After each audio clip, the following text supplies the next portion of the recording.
I am here at Custer's Antique Show in Spokane, and this is the setup. We did a live from the setup at the Springfield Antique Show, and it was fun, and we thought we'd try this again. Yes, third time's a charm, Rusty. It really does. Hi, Lena. Yes, it takes that long sometimes. So what I'm going to attempt to do, because we have a, yeah, I better charge the other transmitter while we're doing this, because I've got a lot to do in a not terribly big amount of time. Hi, Sarah. I'll say hello to you, Pamela, again. Nice to have you here. I'll say hello to the initial group of people. Connie, Jean, great to see you. And I'm going to just be setting up, and I'll talk a little bit. I'm going to try to show you the things that I've gotten since the Springfield show. And Betty, hello, hola, nice to see you. Cheryl, thank you. It's a nice afternoon surprise. It's nice that the big surprise is we got it to go.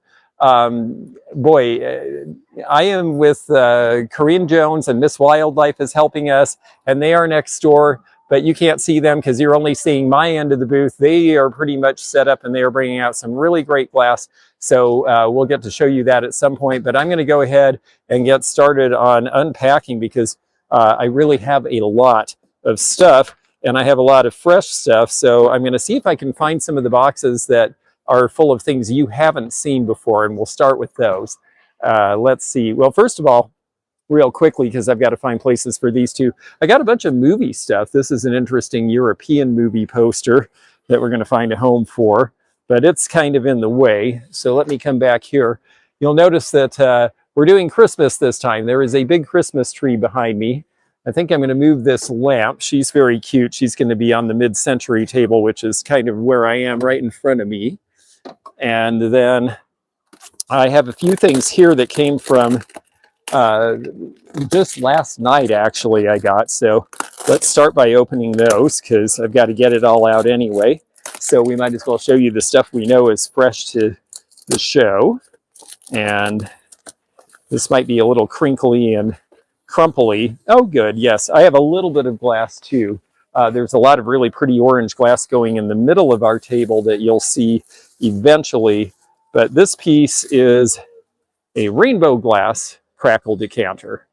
And I am always, yes, now you want to put up the Christmas tree. Well, we are going to put some Christmas up, that's for sure. So yes, this is rainbow glass, and I've always really liked this shape. They did a lot of these minaret-looking tops. And, oh, my friend, she sends, now this isn't wildly old, but she loves Halloween, and she sent some Halloween stuff. And we have a big display of Halloween. I've got a whole bunch of die cuts. So I'm going to set this over on the front table. And then I will bring back something very pretty for you all to see. I did get some more stuff from a very, very nice estate in Missouri where I'm helping the folks. They are getting ready to move. And I'm going to show you what I'm doing here in just a second when I get this to where I can, because I've got to make sure this shade goes on right. Because this is a lamp. I'm going to show you the tag before I put the shade on, because even though once you see it, you'll say, oh yeah, it's definitely theirs. This is not a piece I've seen by them before, but this is a Fenton glass lamp. And wait till you see the shade. It is pretty phenomenal. Let's unwrap the cord here. Okay.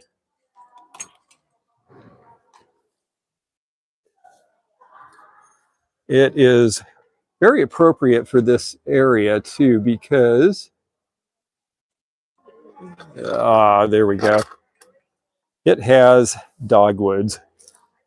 And well, actually, I don't know that they're dogwoods, but they're very nice white flowers that have that look. And I'll show you just as soon as we get this wound down, because it's got to stay on for this show. This is a pretty phenomenal piece. The waiting is the hardest part. Okay, here we go. It's got a very, very, very, very, very, very long screw thread because it's got a decorative cap and finial that go on it. And I had to take it apart to safely get it here. So there's that and that. I tried to do most of this fussy stuff beforehand so you didn't have to spend 30 minutes watching me put the arms in a Christmas tree. But here is this. This is a real showstopper. And These sold for about $700 when they were new, so I'm very excited to have it. I think we're going to do, I'm not entirely sure yet where this is going to go, but I think it might go on this table. I think we might do formal looking things down here. So for now, we'll put it there out of the way. It's got the signature right here, and this one was actually signed by Jackson. And that's a signature I haven't seen so much. So that one's pretty cool.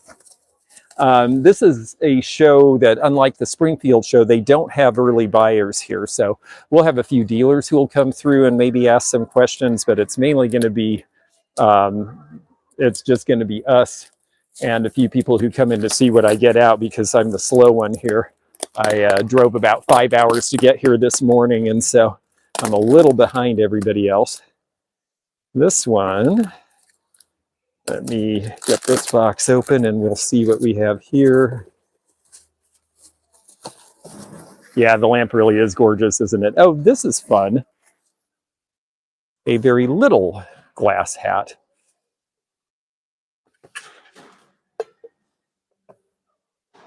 And this is Blanco. And it's got a little bit of decoration on it, which is unusual. They mainly did larger ones. You know, I got to put it on, right?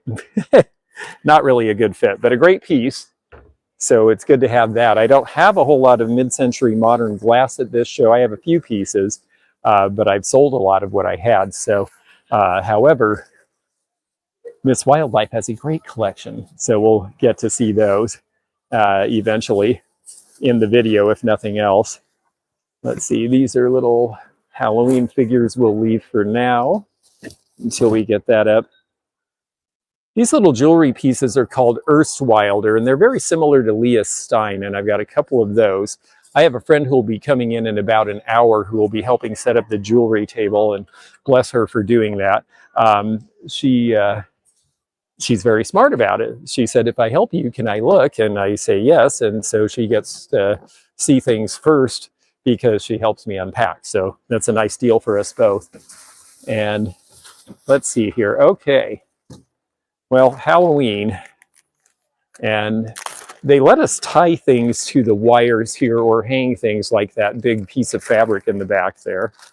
And so a lot of these are on the small side, but I may hang a few if it's appropriate. But I have a whole bunch of Halloween die cuts that I have been saving, and this is the first show I've done in October since I got them. So we've got black cats, and we've got more black cats, and a whole lot of these are going to be familiar to you 50s era kids. That's a cool thing. I love the owl. They're just great. I've got witches. I've got some bigger ones. So we'll be putting that together. A couple of these honeycomb pieces, which is nice to see. So we will definitely have some fun with this. This one is, these are a bunch of the scary cats rather than scaredy cats. So we're going to have fun putting together this display, I think. And let me see what else we have here that I can show you that's fresh. Probably need to get into, oh yeah, we'll have a section for all this. I've got a bunch of Expo 74 stuff, and I'm not sure exactly where that's going to go yet, but we've got the book that was the wrap-up and retrospective that they printed right at the end of it, and you can see it was such a huge change for Spokane. It went from having a really ugly rail yard and no access to its river to having this wonderful fair. Here's the program if you went. And then I've got a bunch of souvenir pieces and ephemera. So we will have a nice display because it's the 50th anniversary. In fact, November 3rd will be the official 50th anniversary of the end of the fair. We got some Port Marion, and there's some really nice pieces. Let me see. These are kind of stuck in here, and I need to be careful.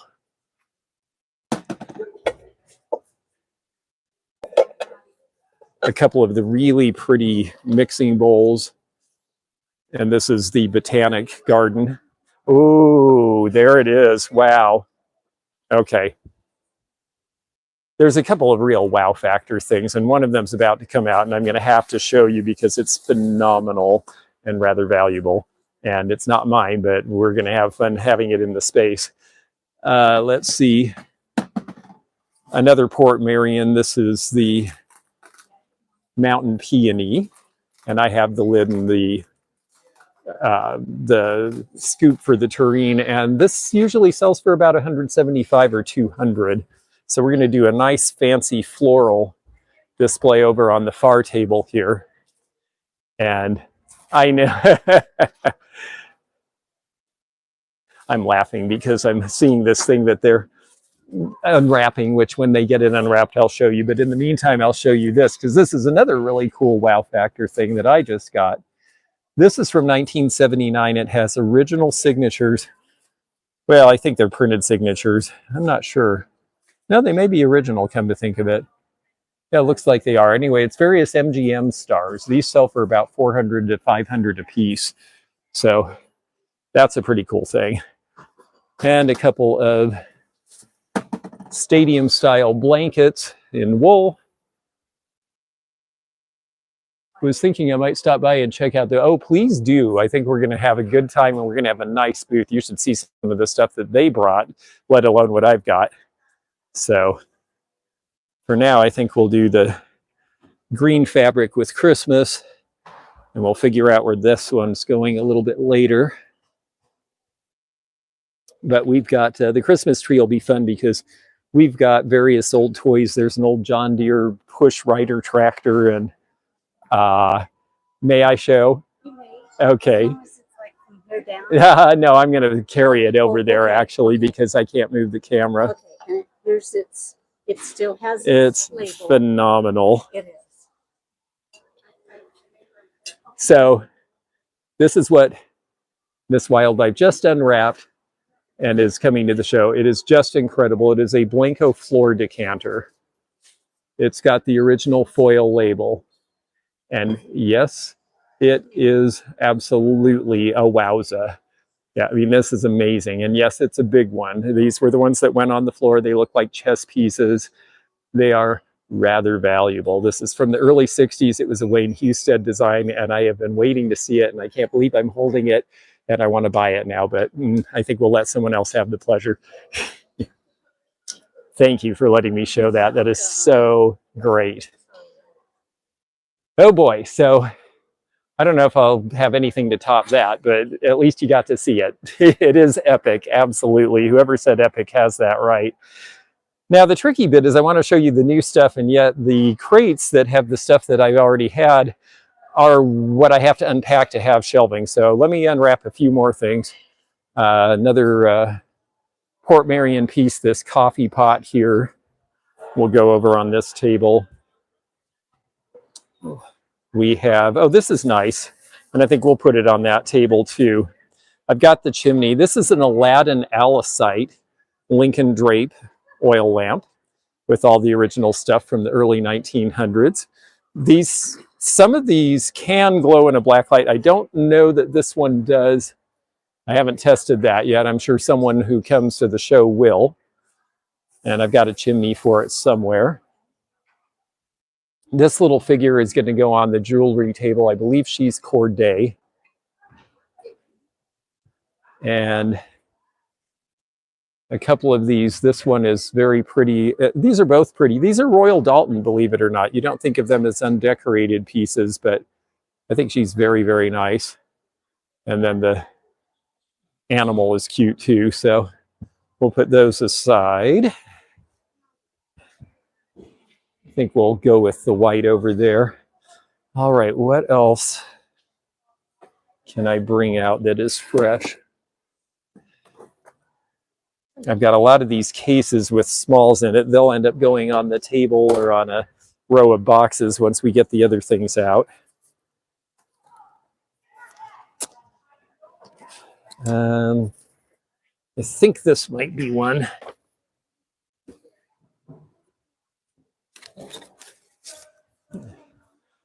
This is an interesting piece I got in New York when I was shopping with Jocelyn from Crazy Lamp Lady. It's a studio piece, and I just thought it was really a cool shape and design. It's from about 1980. So I decided to bring that. Okay, more Halloween. Oh, some of these are pretty good. I'll show you another one really quickly just because it's probably my favorite one of the whole bunch. And I have two of them. And they are these big honeycomb spiders. Isn't that fun? I'm so happy to have some Halloween because I usually don't get it. Another movie piece that's interesting. This is Angie Dickinson, who was policewoman, starred with Lee Marvin in this movie. So that's kind of a neat lobby piece.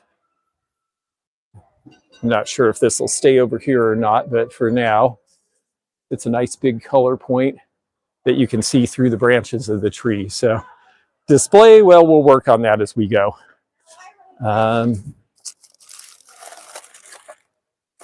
Okay, these we've seen. Oh boy. This thing is heavy. This has a whole bunch of watch crystals in it. It's got all the drawers. It's a watchmaker's kit. I'm not really sure where to put this, but I think we'll put it at the end of a table where people can fidget with it. Actually, I think we'll put it with the jewelry because a lot of jewelry people like these little watch pieces to use for other things. So we'll set that there. Okay. Let's look for another box with some different stuff.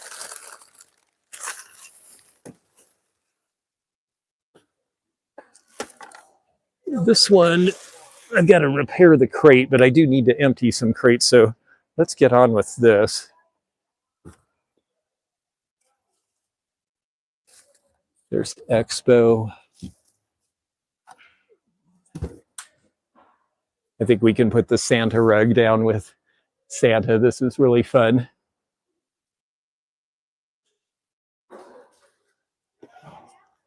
And we'll set that there too.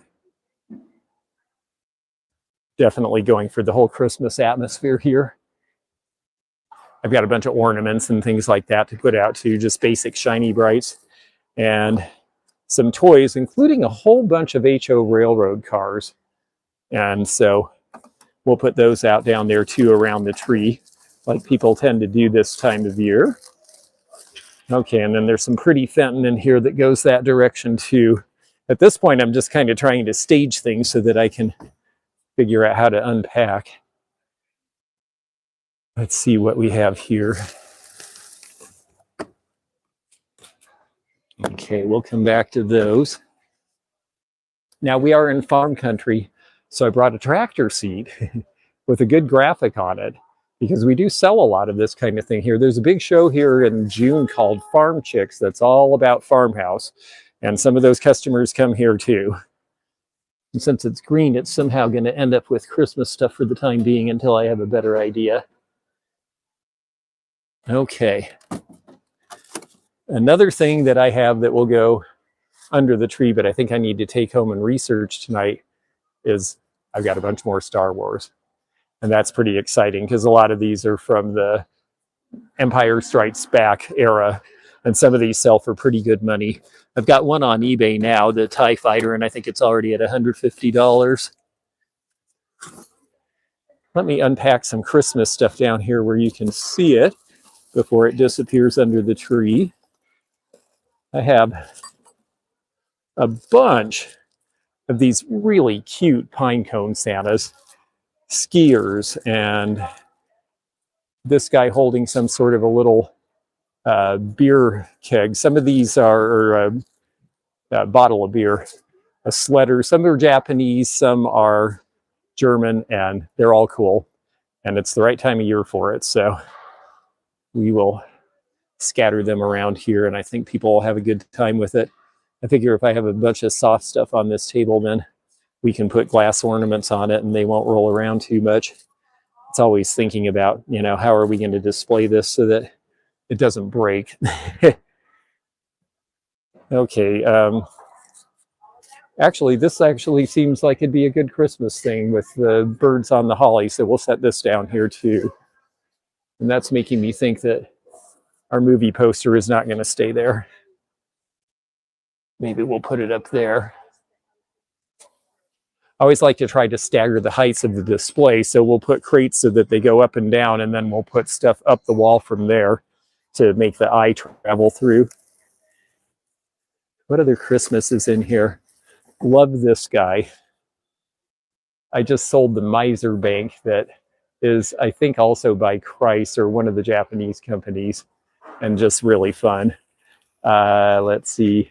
We've got some bottle brush trees and little things like that. A couple little Japanese angels.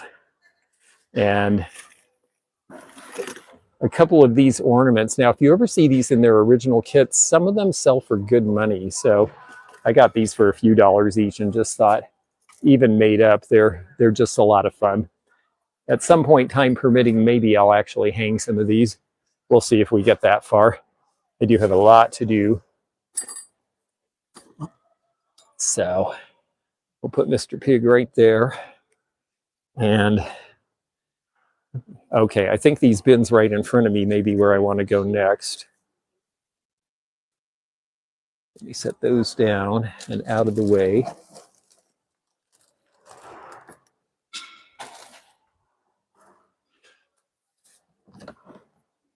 Okay, nope, that's one that we had before.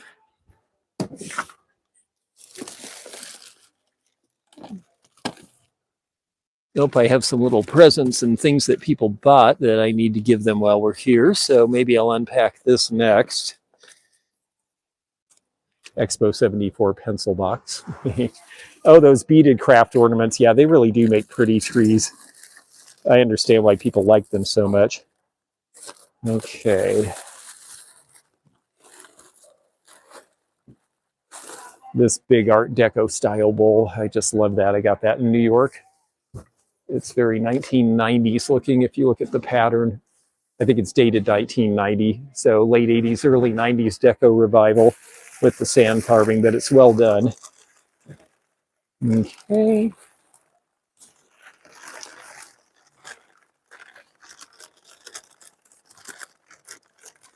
Oh yes, some nice things in here. I was driving here through Nebraska and I went to a place, I'll show you in a video pretty soon, and they had Murano fruit and the prices were good. So I got all 3 pieces. There's one of them. Let me see where we are with the other 2.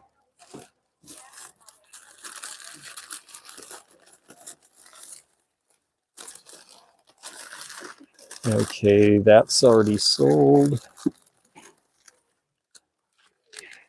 I have certain deliveries I'm making while I'm here. Here's another one. This is the glass pear, which is a really cool piece.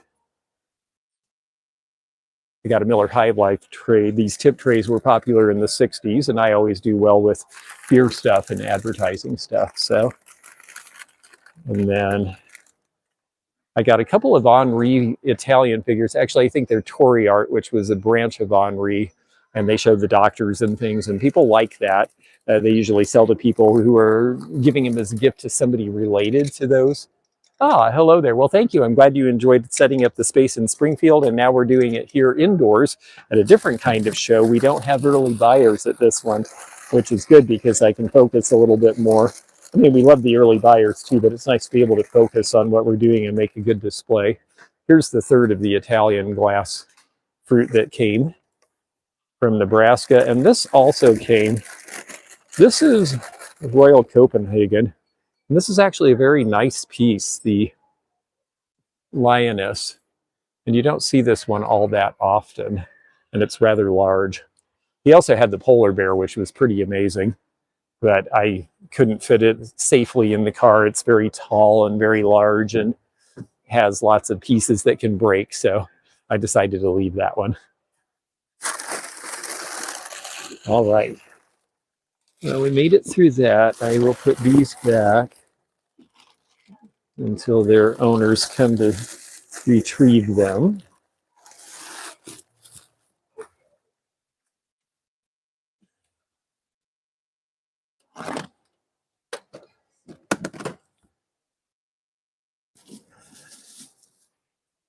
Some really beautiful glass, but I did show that at Springfield. So let me keep on with the things that those of you who saw the last setup didn't see. And then we'll get into the setup itself, and eventually you'll see everything. I like the little brass bird cage. I thought that was fun. I think we're going to do a whole decorative table of interesting objects over here with stuff like this. I like brass, and I really am not a big fan of the cheap India brass. I like the, I shouldn't say that. There's some really good pieces that came from India too, but there's also a lot that's really thin and not well designed. I like this kind of stuff better. This is a local interest thing, another beer thing for, this was an offshoot of Olympia beer in Olympia, Washington, which came and went pretty fast, so you don't actually see that brand much. I don't ever remember it even being in the stores.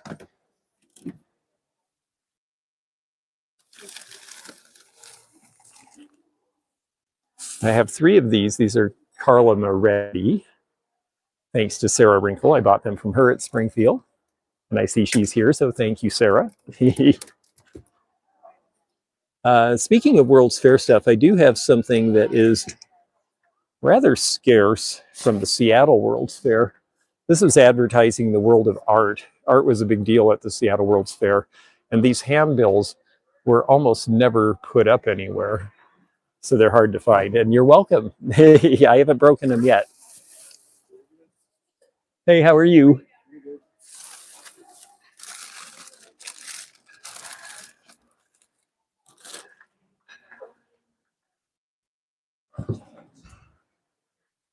It looks so good. Yes. Yeah, I'm looking down the aisle at Corinne's glass section, and Corinne and Miss Wildlife have really got a phenomenal looking bunch of glass together. And I've got some pretty pieces too, so we'll definitely have I think this is going to be a dynamite booth when we get it all together. Yeah, that was an early bird. Actually, he's one of the dealers. That's you're really only going to see dealers shopping each other or looking around in the preamble here, because this is not open to the public until tomorrow when the big show happens. Okay, well, I'm going to keep taking these out just because they're here and they have to come out. Here is this big splashy chalet glass piece, which I think I'm going to put in with a bunch of Halloween stuff over here. And Swarovski. I have one piece here. I've got a whole bunch of Swarovski, actually, a lot of the late 1990s various limited edition pieces. So we'll get to those. Chalet, yeah, it's a great piece of chalet. This is a very nice piece of Orient and Flume.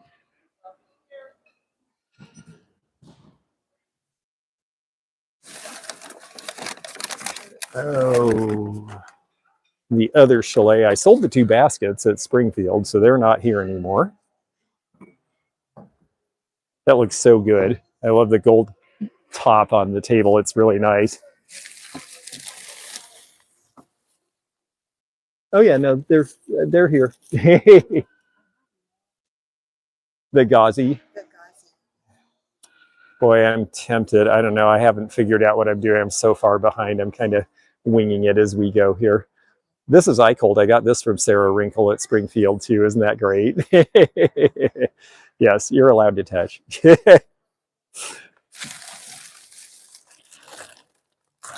We all love to ooh and ah over everybody's stuff. Me too. Okay. All right, well, we got one whole box done. That's the start. Let me throw my paper back in. It's always a little tougher with the outdoor shows. You've got your van right there. You just throw all your paper in and you worry about neatening up later. At these, you kind of have to do it as you go along.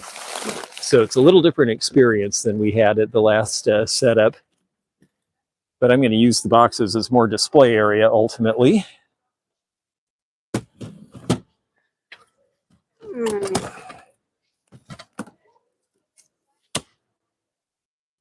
All right, what else can I show you?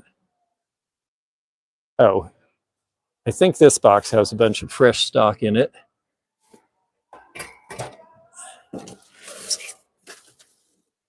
Okay. We have here, oh, some lids. Lid to the tureen. Yes, wood crates double as display. That is my MO. So I ended up chancing upon the last day of junk jaunt in Nebraska. That's where I got those 3 Italian glass pieces. I also got this very cute Hall Airflow 1930s teapot. And I have a lid in it there. You'll see with the lid. I always thought it was a really neat design because here's our lid. When we get this out, you'll see how smart this was, because it has a hook and then the lid stays on so you can pour more in without dropping it or losing the lid. And it's such a great style.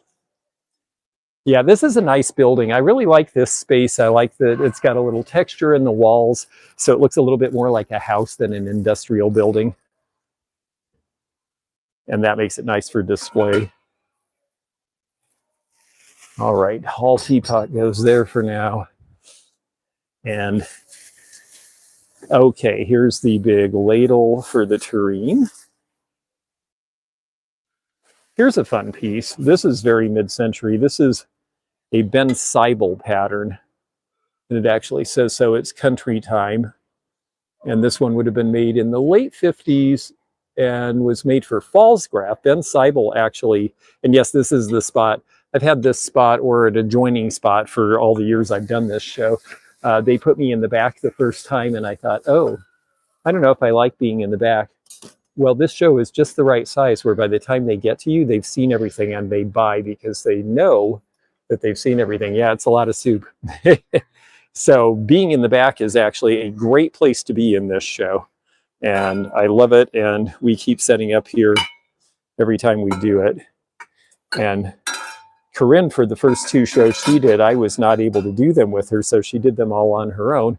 And they gave her the spot adjoining where I always set up, which is very nice because she's used to that spot and really loves it. So it works out really well for us to be able to set up with each other. Okay, this is another fun thing. Oh, thank you. Yeah, if you want to just set it there, I'll use the gauzy fabric on the end of the table there when I do something fancy, once I figure out what I'm doing. This is Sorrento by Anchor Hawking, and this is the chip and dip in the set. And the important part is it's got the holder for the dip bowl, which is usually missing, and that's a problem. Hello, Miss Oodalali. Nice to see you here. I'm trying to chat with you all as I take stuff out and set up for the antique show in Spokane. I'm trying to show the stuff that I've gotten the most recently first, for those of you folks who saw the Springfield setup. That way you're getting to see the new merchandise first, and then you'll get to watch me unpack crates and get them up so we have some shelves. I thought this was really cute. This came also from Junk Jaunt in Nebraska from an antique mall, and they had Scotty's there. So I'll show you that video soon. I thought it was really fun. And Wapato, Washington is a town in central Washington, so we are likely to get people from there coming here. And I just thought that was so cute with the thermometer out of the 1930s or 40s that I had to grab that. All right. Another box empty. We're starting to get somewhere. Let's see what we can do next. I'm starting to make a lot of piles that I'm going to, at some point, have to start emptying crates so that I have a place to put the piles. Let's see, where is... Okay, this is an empty... I think we're going to get to those next. I know there is some more fresh stuff that you haven't seen if you've been following lately. At this point, I'm going to have to just start unpacking crates, so it's just going to come out when it comes out, because I've got to get things where I can actually put them somewhere other than on top of each other. Oh yeah, more Expo World's Fair for Spokane. We have the big pretty plate that they did for the fair, and they also did one with a gold rim because it was that era. I'm glad it's not an outdoor show too, because we're supposed to have nice weather over the weekend, but it's raining now and it's only about 60 degrees and they have to have the doors open because people are coming in and out. So that means it's a little chilly in here. So you see me wearing a Washington sweater. It's kind of funny. The sweater I'm wearing is the Washington Huskies, and we are on the side of the mountain where the Washington State Cougars are the team that everybody loves. So I'm actually wearing the enemy's colors today. But Washington's my alma mater, and besides, Washington State beat us in football this year already, so I guess they get the bragging rights. So I'll probably get teased, but that's okay. Ooh, let's not break things. Okay. Here is the chimney for the Aladdin lamp. We'll get those put together. Unfortunately, sometimes you just can't pack everything in the same box because shapes are different and sizes are different and the way the car packs is different. So you find a piece here and a piece there, and eventually you put the pieces together and you have a display. Okay. We got one more piece in here, I feel. Oh yes, another Howe's Art World's Fair tray. Howe's Art was out of, I think it was the Pittsburgh area where a lot of glass was made, and they were the ones who made all these flat trays, and they made them for Disneyland. They made them for the World's Fairs in Seattle and Spokane and New York and all over this place. I should wear Georgia shirt. Oh, I have that with me.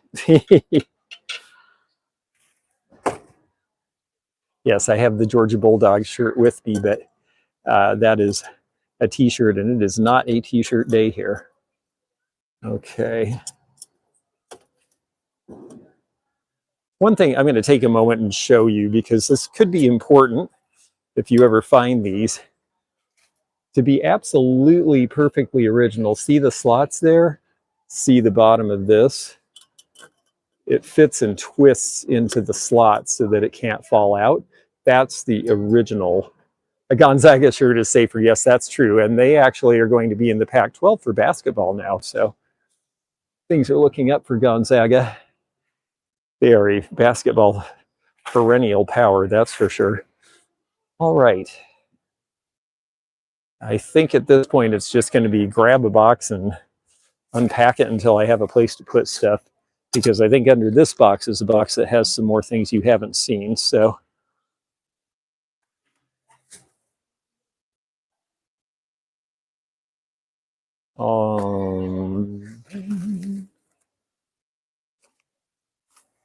this really neat rookwood piece, I'm not sure why I still have it. I'm going to discount it and sell it to somebody who appreciates Art Deco. It's such a great grayish color, and that's such a popular color in interiors now. So I think at some point somebody's going to notice it. And then this mushroom linden is very cute, but it's not very old. But we do have a Fenton butterfly in there. I see all the football fans coming out, yes.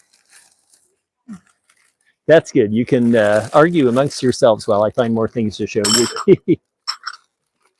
Okay, I did bring a little bit of crystal. These are nice coasters with a pinwheel cut, and I'm going to put them on the far table here, because this is going to be where some of these more fancy things are going to go. I'm not really sure where I'm putting kitchen yet, but I do have this nice big cookie jar, and it has its lid right here with the bell so that your parents would know you were getting into the cookies. So that was an anti-theft device back around 1960. I'm sure some of you were thwarted by that at some point in your childhood. Abingdon did one that was shaped like a bell that had the same annoying feature, annoying if you were a kid. All right. I have a crate empty. This is good. So this is the beginning of our display, and I think I'm going to set this one right here because this is where a lot of my mid-century glass and things are going to go. I have a way to light this table. The nice thing at this show is that the electricity is free. That is not true at a lot of shows. At Portland, I think you have to pay $50 or $60 because they have to pay to have a lighting company come into this exposition hall and light everything up. And so by the time they pay their wages and everything, it gets to be kind of expensive for us. And so a lot of people, including me, don't necessarily use the electricity when they're doing that show. But here, we get to use it without any problems. I think I'm going to go with a lot of yellow and fall colors and orange and put my Halloween together because I do have this great orange glass. So let's make that part of a feature. And Carlo Moretti can come and be part of this.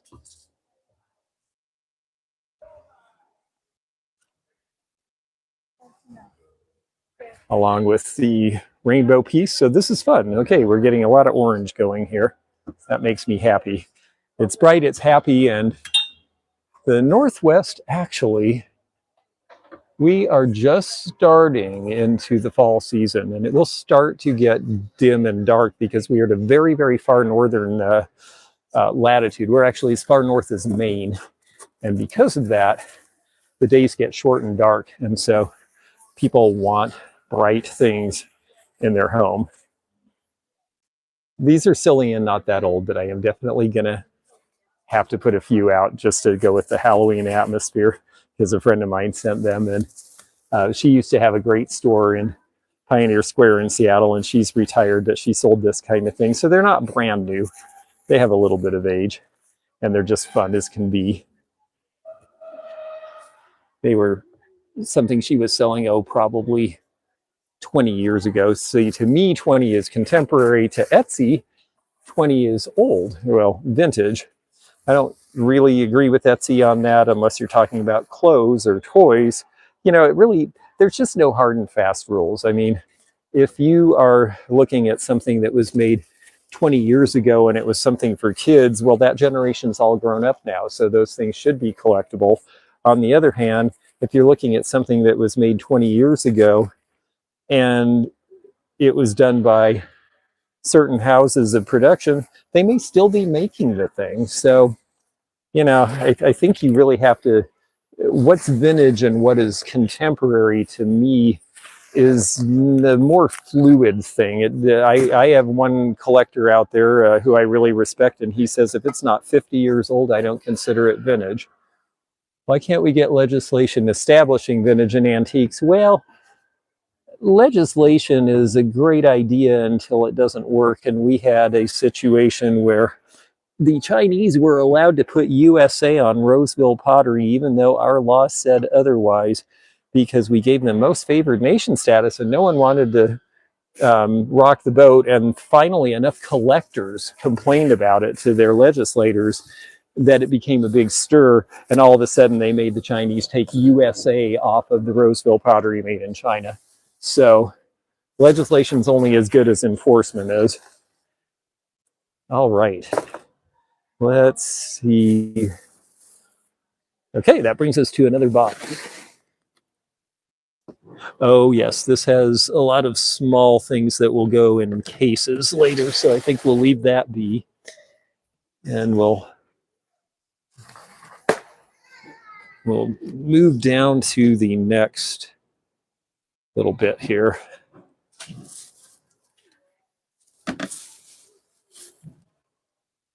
I need to get another box that is big like that open, so I think we're going to go ahead and empty this one out. Ooh, this one's really heavy. Who packs this stuff? Oh wait, it's me. You'd think I would learn. We are in apple country here, and a lot of these fruit labels are from local fruit companies, and They are great backdrops and good color. So we're going to go ahead and put some of them up in the background of some of these displays.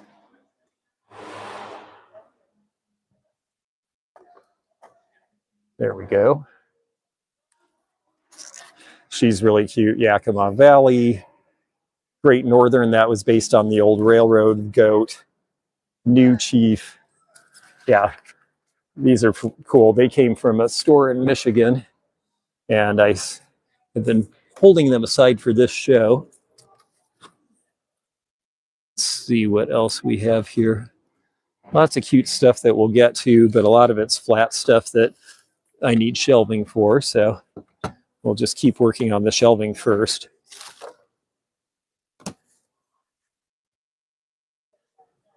This is nice. A good gust of wind caught this and knocked stuff down. Again, I'm glad I'm indoors. Hello.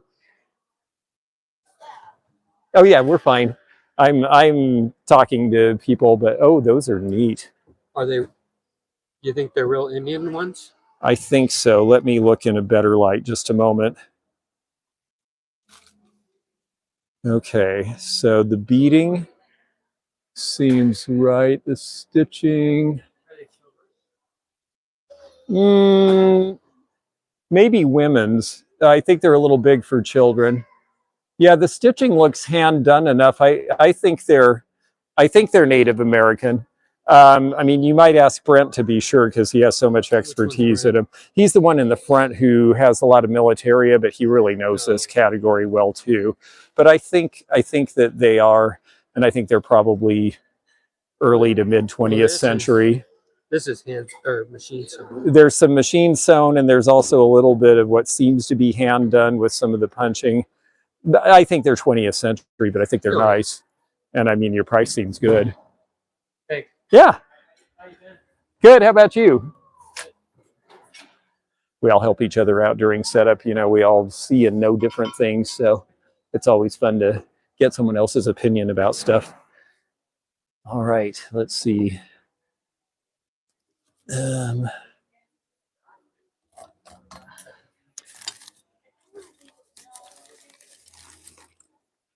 Okay.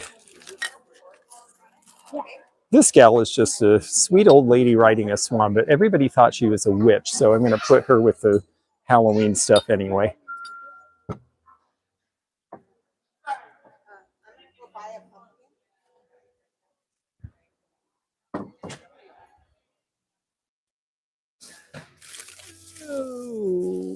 Okay, here we go.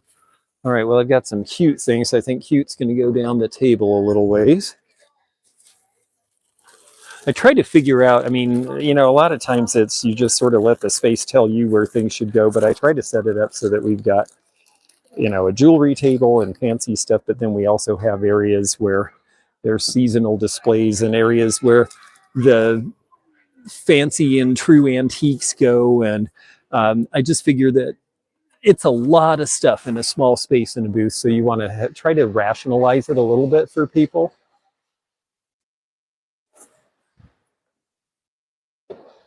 These are neat. These are the old Tour of the World stereo card books, and I can stack a few of them there with a stereo card holder on it. It's okay to stack things as long as they can get to the thing they want, but when you stack things on things on things, then it gets really hard to shop. So there's kind of a fine line, which sometimes I cross, but I try not to. And there's the stereo card viewer that goes with. So you would put the card in this and adjust it, and then it's just like a ViewMaster. You look through the lens there, and you can adjust it to your eyes.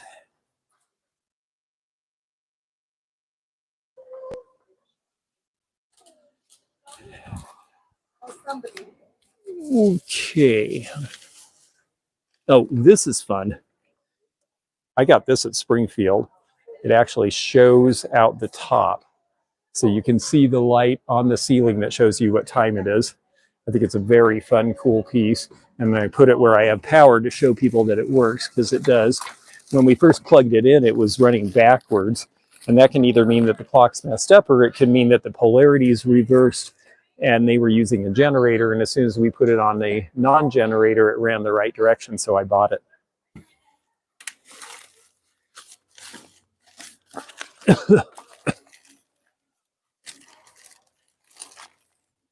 All right, little salt and pepper ducks, but they're yellow. I'll just stick them in Halloween land for now.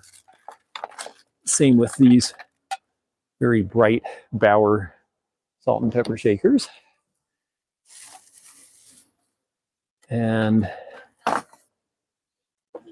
those could just go there for now. It's always a trick. It's great to bring everything in crates. On the other hand, it's sure a slower unpack because you have to wait till you get crates empty to be able to set things up. So you'll see me disappearing and coming back a few times. Aren't those pretty? Yeah, I know. We have a lot of good glass here this time. Similar to the one at my house. Isn't it? In the computer room. Yeah, yeah, it's just gorgeous. I think that's Lundberg Studios. Well, it could be yours if the price is right.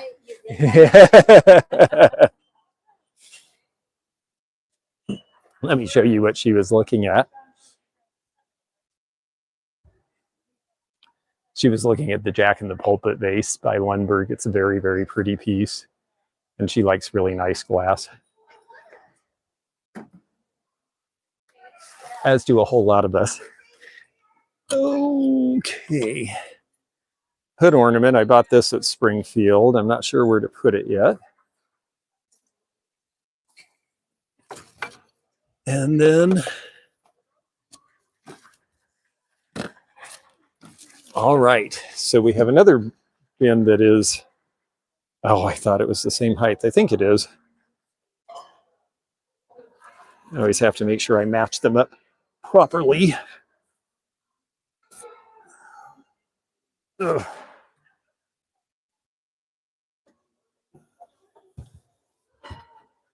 Okay, and then I think I have an empty one to set across them. So I'll have a level here. Where did that go?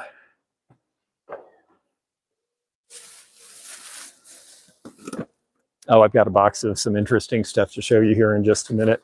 And I might put it with Halloween because it's spooky, but in a different way. Because it is actually connected to the Second World War on the home front. So let me show you.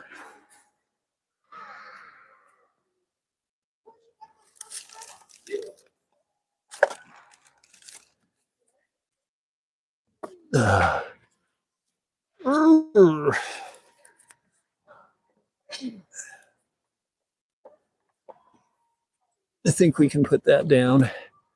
So this, if I can get it out, it's big, it's heavy. It was found in Kansas, and it is a caddy, and it is Adolf Hitler. And of course, he looks kind of crazy because that was the idea. There were a lot of things done early in the war that were very, very, very negative depictions of Hitler, as would be appropriate, of course. And they are rather collectible now.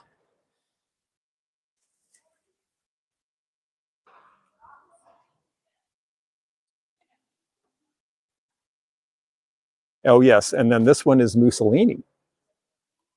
And it's got a big thing on the bottom about Mussolini. And of course, they were definitely not trying to flatter when they made those. These are pretty scarce, actually, and they usually sell for $150 or $200 each, potentially. And they are brand new to me.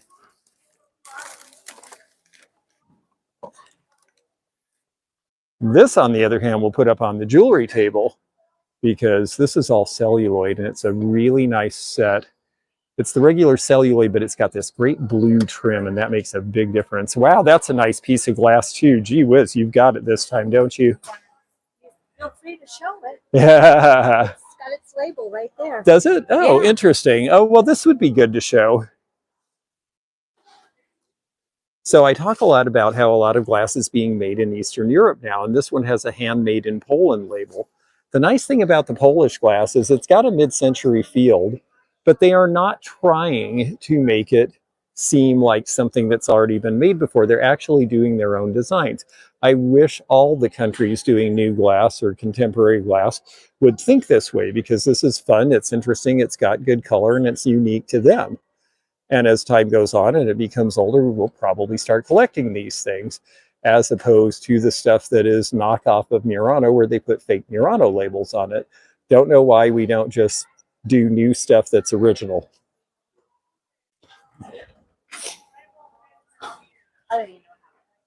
I'm not sure either, because I haven't had one, but I like it. Okay, this looks like it's bound to the fancy table. This is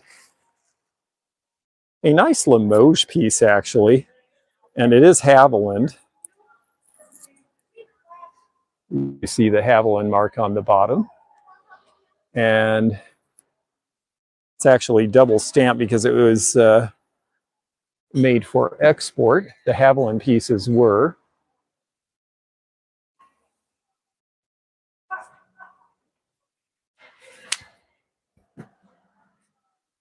So we'll put that down on the end of the table there too. That's going to be our fancy finery. Spokane's an interesting place to sell because you can sell mid-century, but you can also sell Victorian and for craftswood houses, because all of those things were part of the thing. Oh, now this is a good one. This is worth it's a little damaged, but it's still worth about $75 as is. This is a Hitler pin cushion, so you would shove pins in his behind.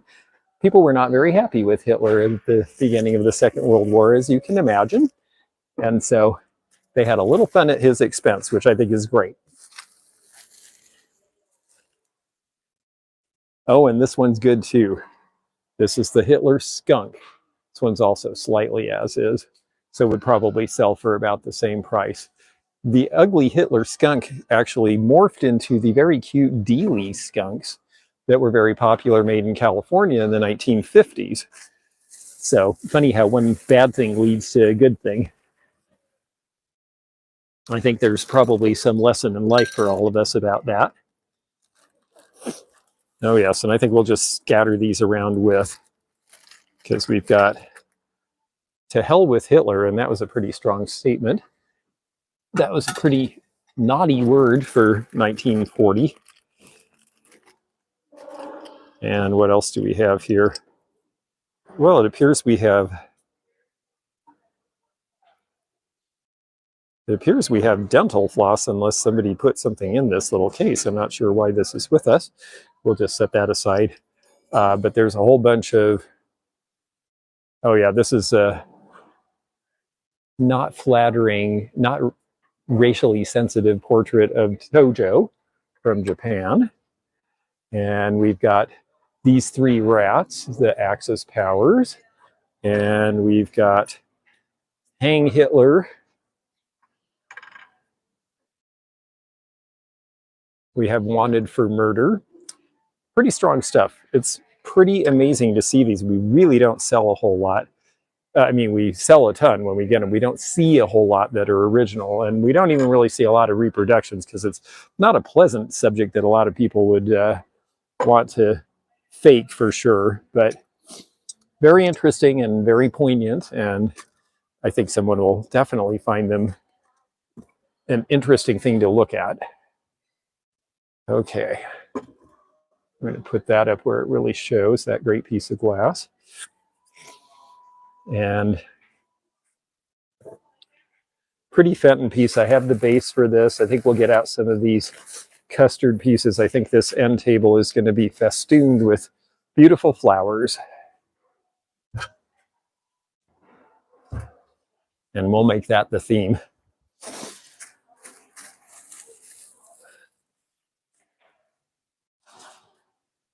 One more Hitler skunk for good measure. And on the back, this says Mussolini and Hirohito with an arrow to his butt.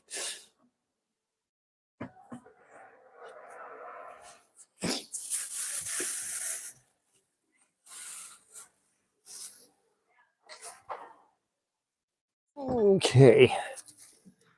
just about have another empty here. I have a small Christmas tree with me as well. And this one is here because it was requested that I bring it by our friend Tony over at Sassy Glass. She's going to use this in her display because I'm keeping this one. It's 2 feet and hard to find small ones. Hello there.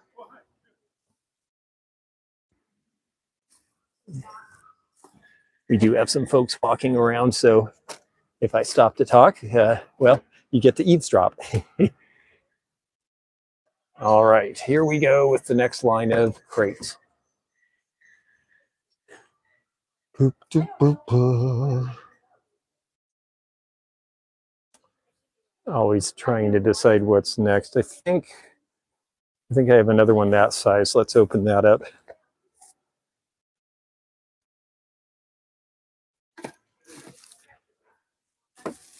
And I think there's some things in this that are fresh for this show too. I'm gonna have to start moving down the table here because I've crowded myself out. These are Hall China, and I have yellow and I have orange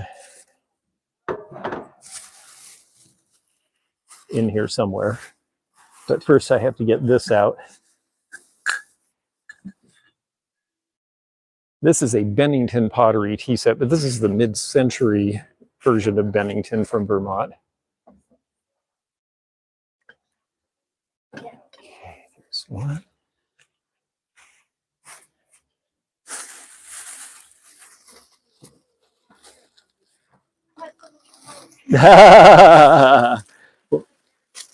I know. Well, I'm glad I'm making you feel good about yourself. I only feel a little bad about myself. But yes, I wish I had another bunch, but I don't have anything like that this time. I'm so glad. They're really cool. And I'm so glad you were able to put them back together. Oh, that's great. Oh, yeah, it was a fun collection. Yeah, it came out of a collection of Native American stuff I got out at the Washington coast. So a lot were Columbia River. Yeah, a lot of what he had was Columbia River, in fact. Yeah, well, thank you. Yeah, I'll try to get a move on it. I understand. Yeah, that's the other thing. Well, we have lots of room, but whether I'll run out of time before I run out of room is the big question.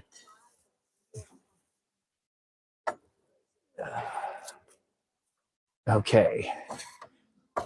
There's Bennington.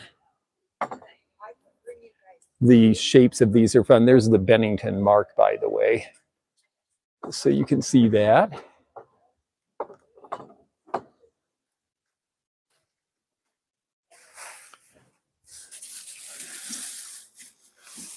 The Fenton ginger jar is a beauty. We'll set that down here.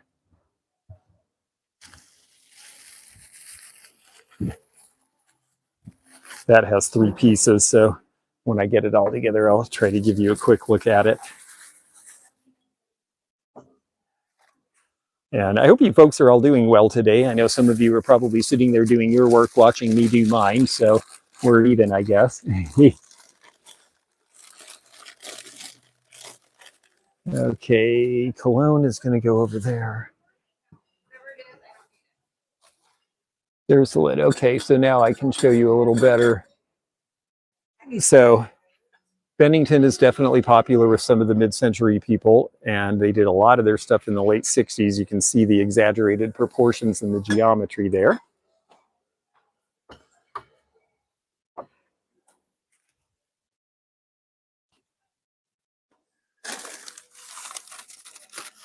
Oh, yes. If any of you are coming to the show, I do have copies of my book available.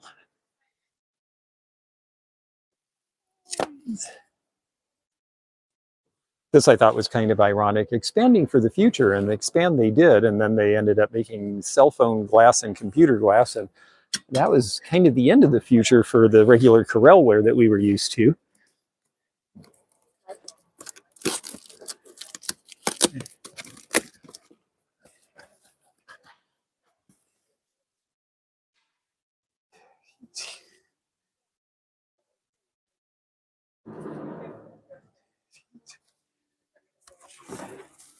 couple more of these funky figures that my friend gave me to sell.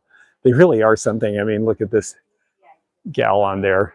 These are not antique, but they are fun.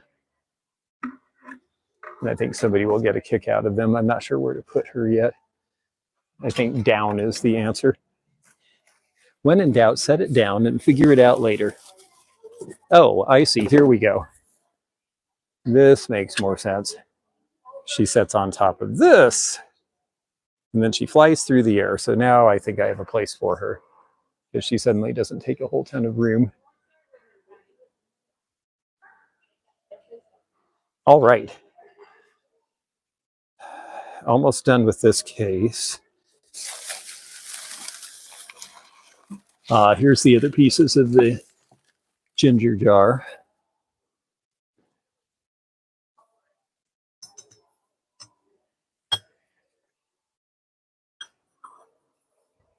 So there we go. This will look good over with the floral stuff and the Fenton Burmese. And I thought I had something else I was going to take over there. Yeah, we'll get to it. We'll get to it all eventually. I think it's pretty obvious as I'm doing Halloween that these colors need to stay with the fall colors. So we'll bring this back this direction.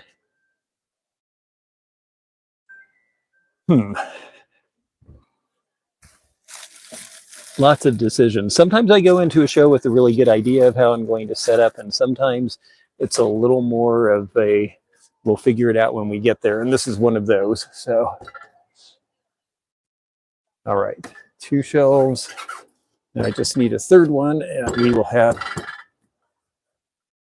a line of shelves going across the back. I think we can bring the hall teapot over to the other area. Oh, here's an announcement coming. All right, well, I don't have until 8 o'clock tonight. I have till about 6 o'clock because I'm meeting some friends for dinner, but I hope that I will at least have most of my stuff out before then, and then we'll work it out from there. Yeah, apparently they have some sort of a thing going on next door, and they're concerned that people might wander in from it and not realize they're not supposed to be in our building. So I have my badge on, so they won't kick me out.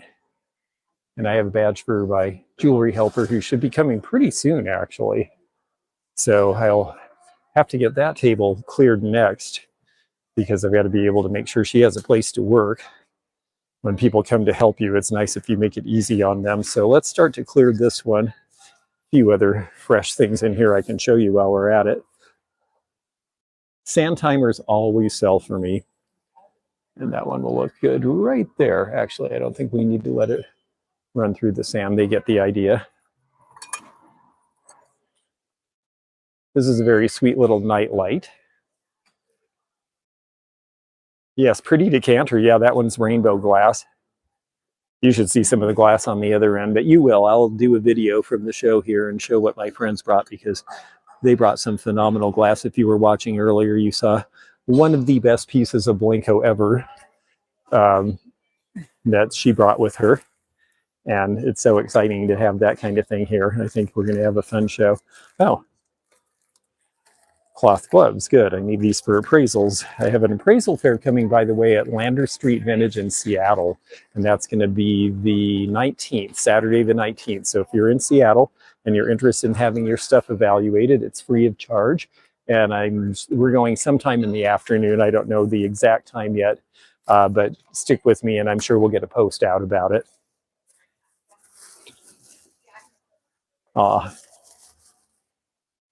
Very delicate and pretty red glass flower. We'll put that out. And I think we have a couple of miniature versions as well, along with Swarovski. In here, there's the angel. Here's a very tiny little drink, a Mai Tai perhaps, with an umbrella in it. Another really pretty little flower. Will I be doing any in I'm sorry, I missed that, in Idaho? I hope that we'll get to do that again next spring. It was really fun doing them in Idaho. I actually still have some more video. There's some really neat things I haven't gotten to show you yet that we saw at the Idaho Appraisal Fair. So we will work on that until we get it. All right, I'm going to just set these over here gently until I'm able to display this area better.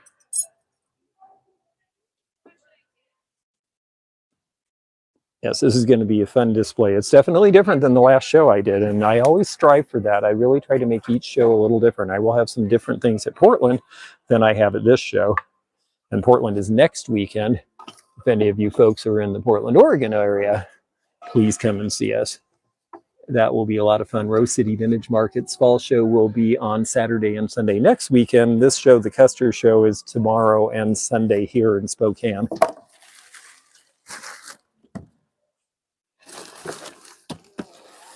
All right, I have an empty bin I can put stuff in. How are you two doing over there? Oh, that's wonderful. Congratulations.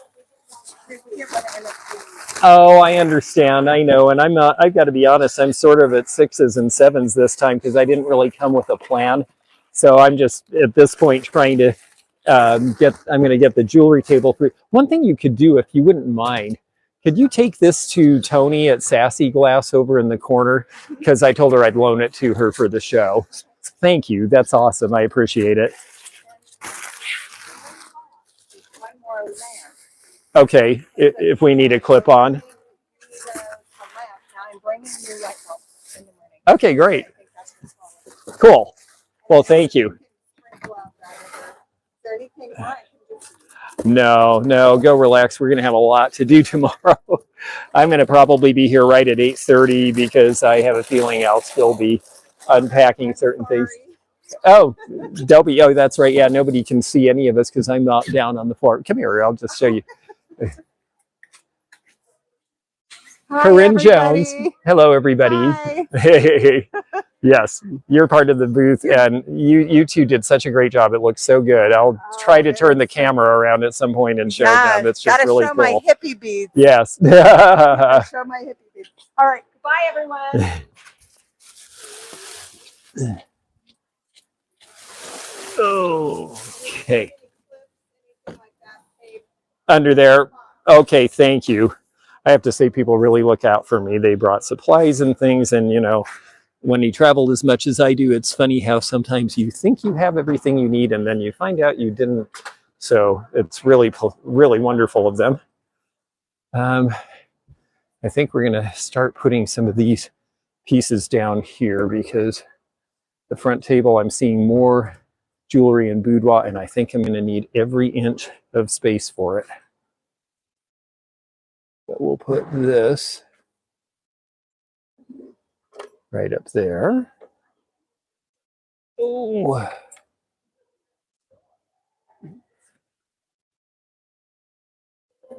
There we go. Hello there. Oh, it's you. Hi there. How are you? Oh, what's with the sweater?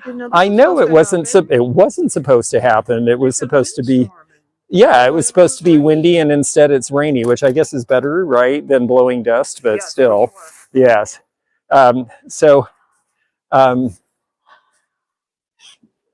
I have a badge for you that I need to go get out of the car, and I'm going to clear off this and the 2 tables here and have fun and do whatever you like.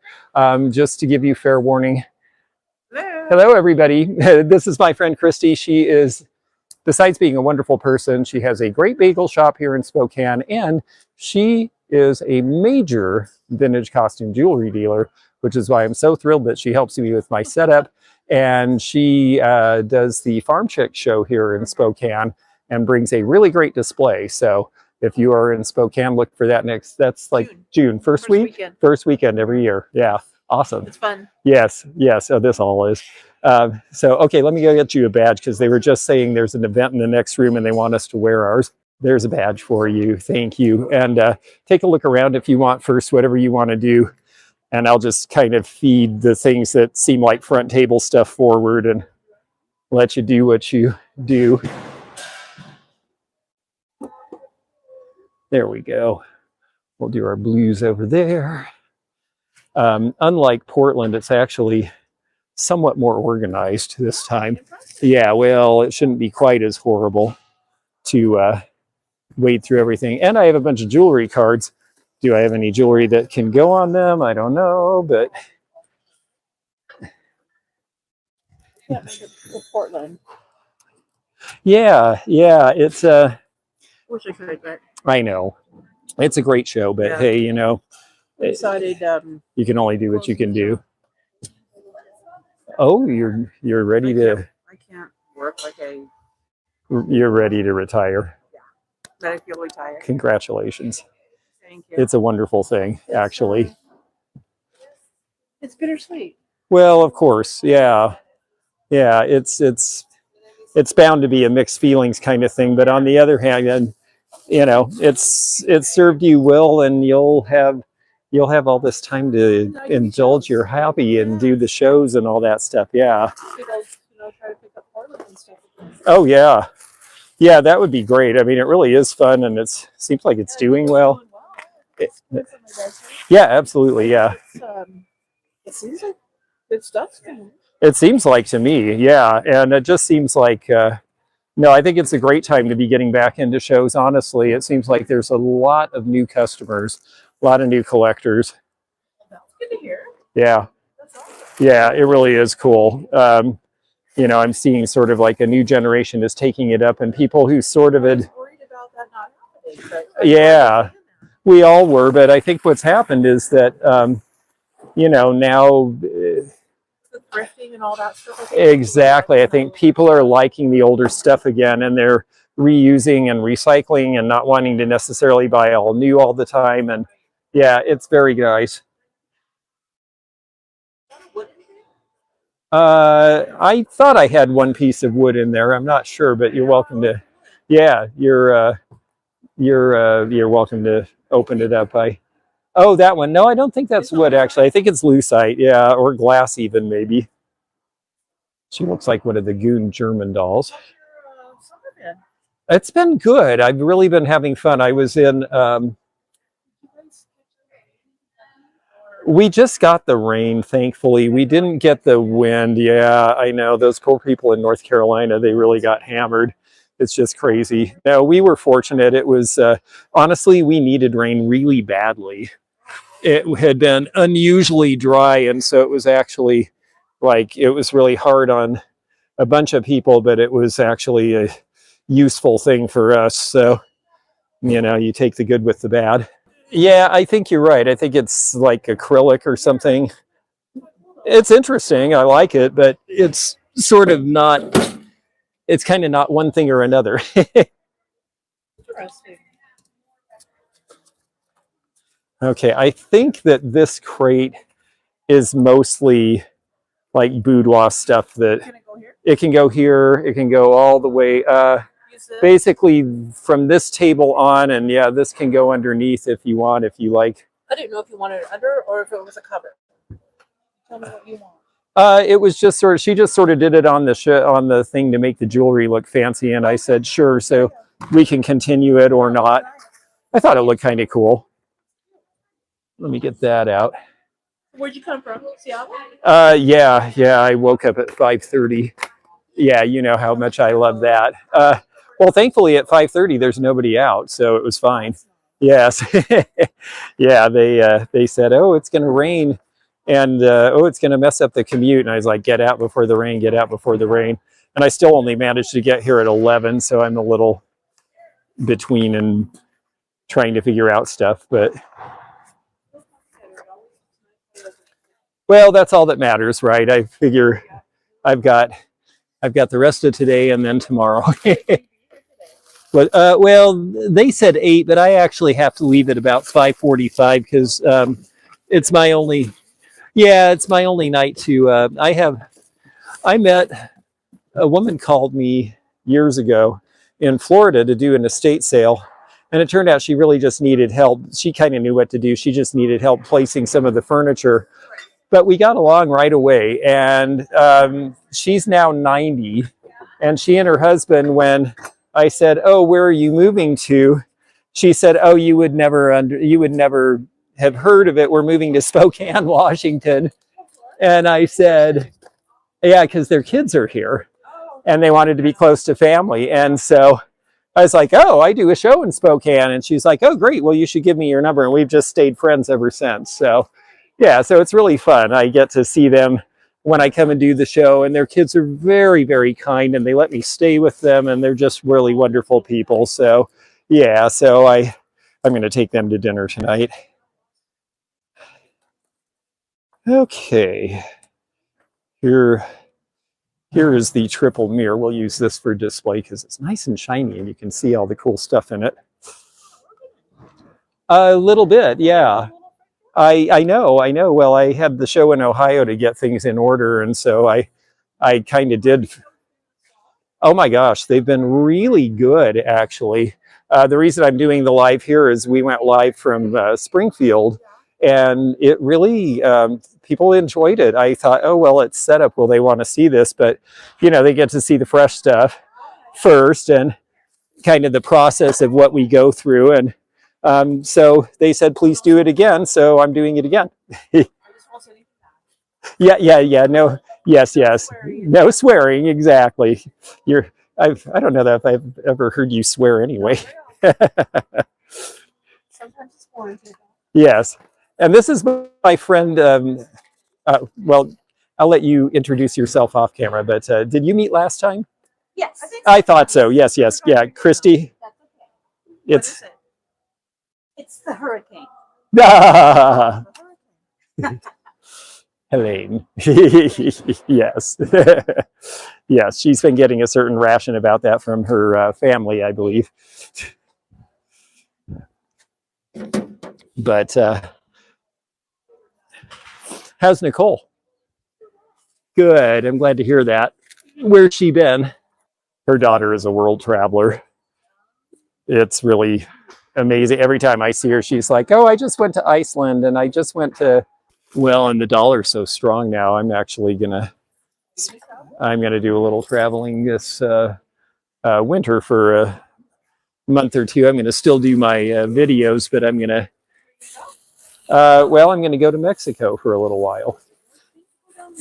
I did, yeah. We went a couple years ago, and we ended up broadcasting from one of the markets down there and surprised everyone because we didn't tell anyone we had went. And I have to be honest, the reason for that was because, you know, a lot of people are very fearful about it, and we thought, well, let's not freak them out until we get there. And then we got there, and the people were wonderful, and I met somebody who's a viewer, and she's just great, and she's asked me to come visit for a while, and so it'll be fun. Hello there. Yeah, well, thankfully I have extra help. And yeah, I always have a lot to do. I always bring too much, you know. Oh, that's a nice piece. Okay, well, it's Fenton, and it's Fenton thumbprint. It's from about 1970. These smaller ones seems like they're pricing like 65 and 75 now. The only thing is that I don't know whether that'll clean out in the bottom. It may take a chemical to get the sludge out. If they left water in it a long time, it can etch the glass. So yeah, so that the way it is, you might even price it at half and let someone else have the pleasure. Yeah, I think somewhere in there, and let someone else do the work. Oh, that's great. Yeah, well, that's the bottle it goes with. So tell her to keep her eyes out for that because it's a good set. Well, to be honest with you, having the stopper is great, though, because people are always breaking bottles and then wishing they had a stopper. So that's a good thing. I'm just going to put the glass that I'm unwrapping there. Okay, that's great. And I'll take it away if I... Oh, you're welcome, of course. It's free and you get what you pay for, you know. I always say that about advice. Okay. Oh, this is a cute piece that I picked up in Springfield, actually. This is Wellerloo Welsa. And I always like to show that because I think it's a sort of a sleeper these days. And I find that people really like it again. All right, Fenton goes there. Crystal goes there.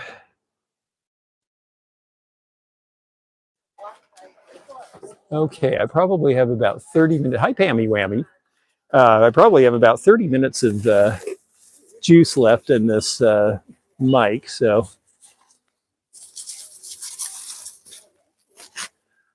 Oh, that's a great piece, actually. Yeah, it's Fenton. Believe it or not, I've got a lot of really pretty Fenton artware.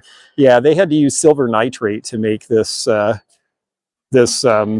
silvery favorine color. It's sort of like what they did way back in their early days. Yeah, I thought it was neat too. Yeah, I believe it is actually. Yeah, I'm not sure they do anymore either. That's a good point. Yeah, I sort of I watched that. Are You Smarter Than a Fourth Grader? And I realized, no, I forgot everything that we were taught.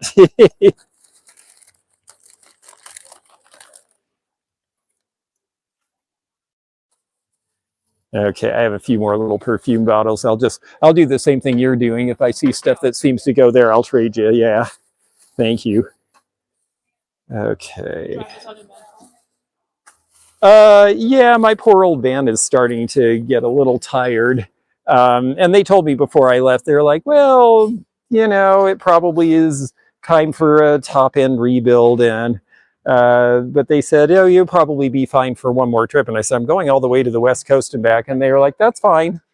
So I did. And for the most part, it's been okay. But every so often, if I'm going up a hill and it is in a low gear, it doesn't have enough get up and go to get out of the low gear. And so I'm crawling this morning. I was crawling up a hill and thinking, ooh, this is a bad start. But once I get to the freeway, it's great. So, and yeah, they're doing work on everything. Oh, do you?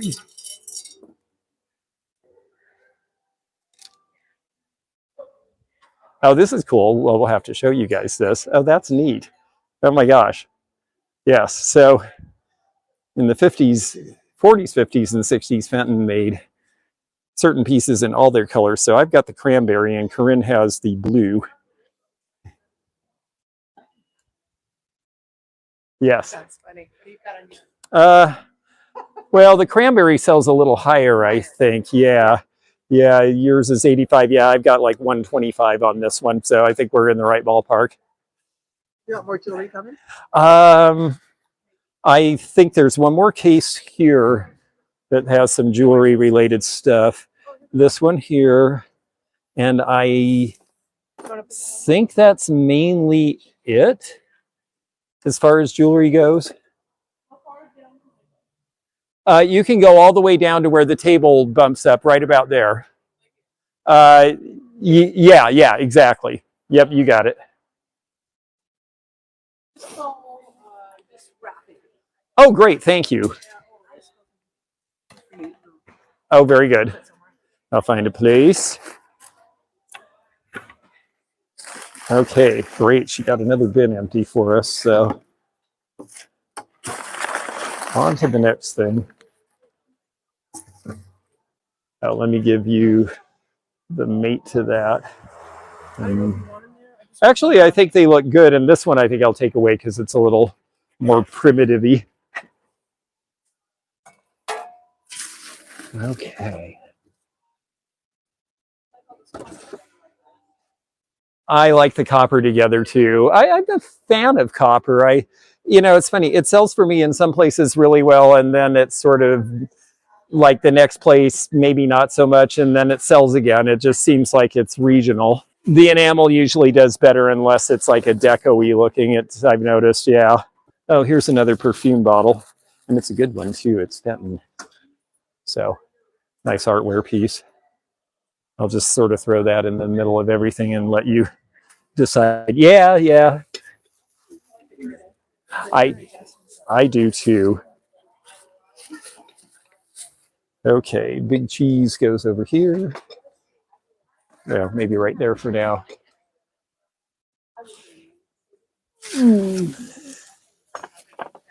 Oh, one more. The other Fenton perfume. I thought I had some. Don't you like this kind of stuff? I do. Frilly's nice, and it kind of pulls a lot of little things together that get spread out otherwise. And also, I don't know, it just What do you think of our? it makes it look different. I vaguely remember. Oh, you see something you like. Ah, yes. How nice can you be? How nice can I be? Yeah. Boy, is 100 nice enough? Or is that? That's close, actually. We're very close. Make it 95. Can I show it to my husband? Yeah, please, please. Yeah, show him first and make sure. But yeah, it's just great. I got it in Nebraska, and I didn't get it cheap, but I just got it. Yeah. Good size one. It's the size, exactly. You're going to take off? Okay, good night, Corinne. We'll see you tomorrow. Good night, Miss Wildlife. I appreciate it, and I can't wait. This is going to be really fun. Well, that was fun. Well, if you see anything you like, believe me, it can be yours. It is cut, yeah. I got a big collection from an estate where she had, it was her family's, and they bought it all back in the 20s when they lived in Cincinnati and had money. And then the family lost all their money in the Depression, and yet somehow this case of crystals stayed with them all these years. And she just passed away, and her husband was like, I'm moving out to the farm and this will get ruined. So I said, you know what? Yeah. There's just a little. There's the trumpet vase over there, the little one. And I might have another odd piece or two, but I don't think I have anything to shape. I like the shape of that. I thought that was really neat.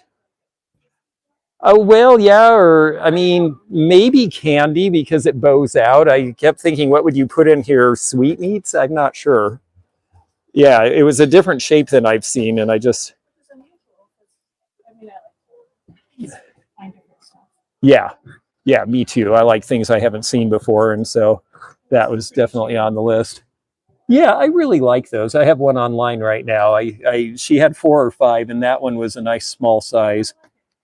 Yeah, well, oh, good. That sounds great. Okay, we'll get some Fenton display going here. The big show, actually, is Springfield. You may have heard of Springfield. It's been in the news lately. Have an interesting cuisine there. Yes, exactly. It's funny though, because we rent an Airbnb, and the friend of ours is a cop who rents it out, and he was like, no, that didn't happen. You have a fiver? I do. Thank you. Well, hi, Oh, darling. nice How are to see you? you. How are you? I'm alive. Is that American Brilliant? That jar, is that American Brilliant? I don't know. It's right on the edge of it if it isn't. It's definitely from the era. Or is it Continental? It came from an estate out of Cincinnati, so I'm inclined to think it's American because the other pieces were, but you probably know more about it than I do. I really haven't had a lot of cut crystal over the years until this collection. Is there? See, I haven't even studied it enough to There's a look. signature right there. I don't know what that means. There it is. I'm not exactly sure what that means exactly. But See, this is what happens when you get a collection and haven't studied it yet, but that's great. I'm glad you spotted that. Let's see if we can tell who it is. If it's in cursive, I can't read it. That just. But this definitely, without question, is American Brilliant. Without question, everything about this. What's the secret?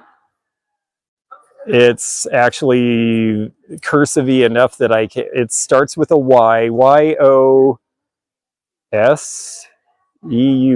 So it could be continental. When I mean that, I mean like Bohemia or Czech Bohemian. Yeah, because I know a lot of our cutters came from there. Yes, and they were doing that stuff before. Well, yeah, exactly. Right on the. It's on the lid and it's right there. And Oh, got it. On it's engraved, you know.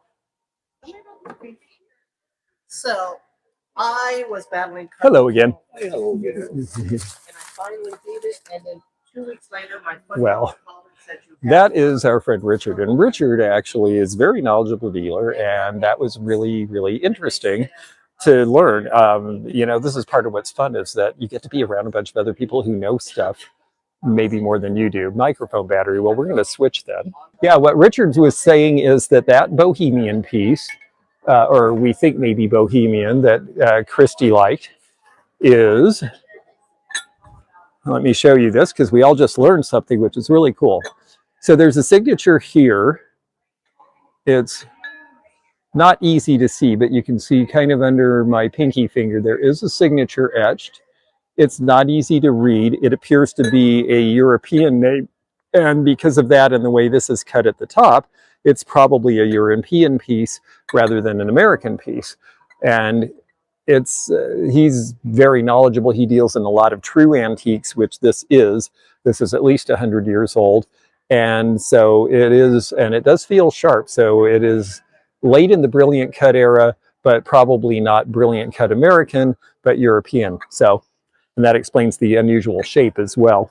So it's part of what's so great about this. This is why I encourage people to go to shows and talk to the dealers and feel the stuff and be hands-on and get to really understand what these things are, because people are really willing to share information. That's how I learned so much of what I know.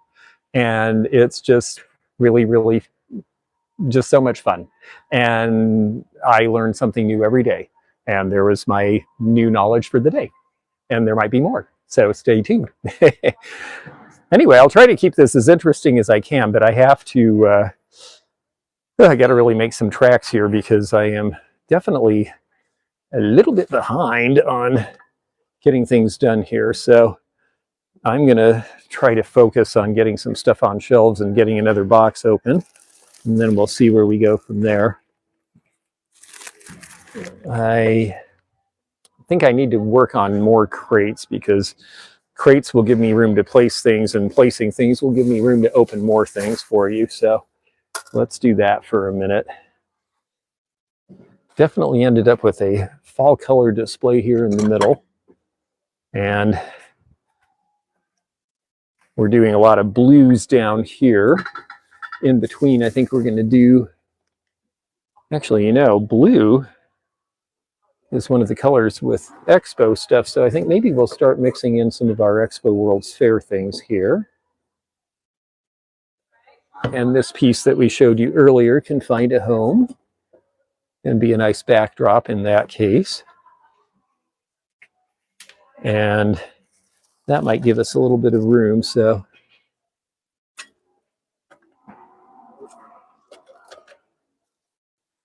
interesting, another Adolf Hitler piece. Well, let's take it out of there so they can just handle it and see it. From the home folks. Yes, lots of things that were considered very, very rude at that time were expressed towards Hitler, and with good reason. So let's get this Expo stuff down in the direction. And then hopefully pretty soon here I'll find some plate stands. In fact, there's one now.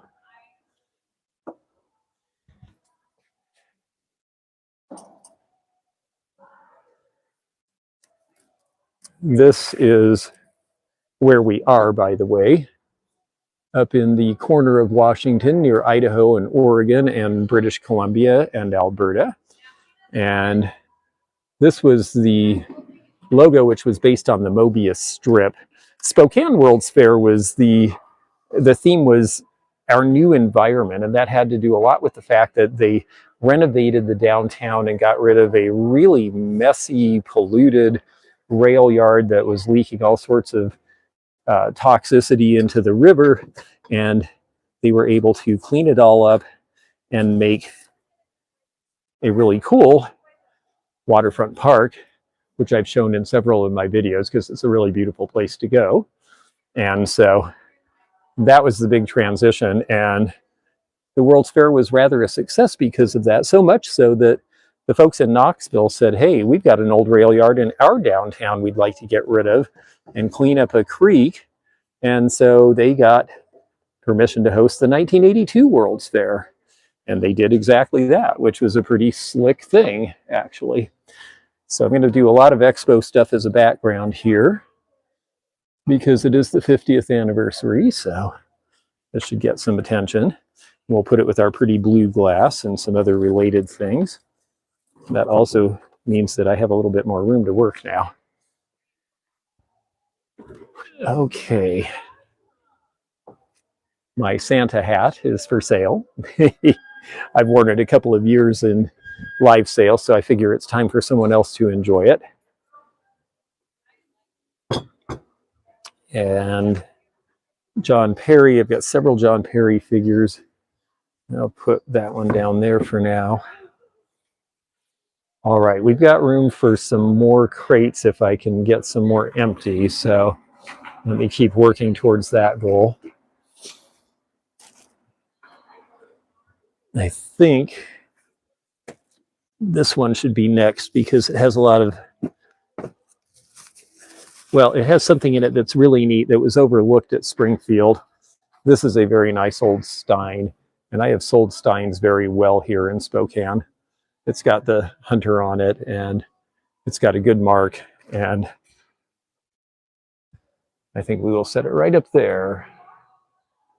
So it's going to be an interesting juxtaposition, but I decided I'm going to go color rather than necessarily age or design in this particular section.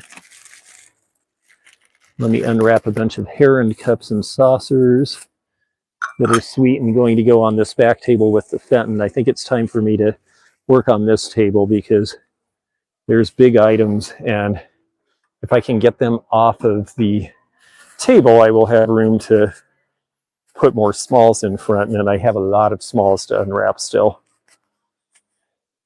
Certainly bring a lot of stuff to a show, but you can't sell out of an empty store, and I never have that problem. Oh, this is a neat piece that came to me, a nice Roseville piece, and this is a flat tray. You don't see this as often as you do the vases and things, so I thought that was nice, and we'll put that over here with all the other floral bits. Okay, 1, 2.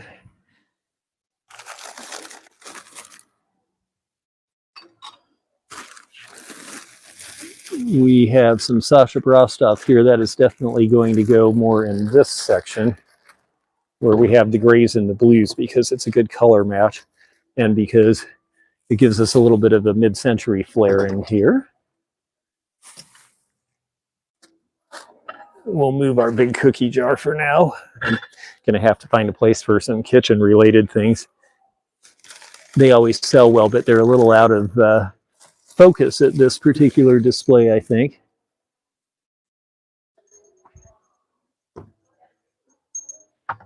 Nice little Fenton bell. We will get the big Fenton lamp up on a shelf as soon as we get an opportunity. And that might be sooner than I think if this empties out.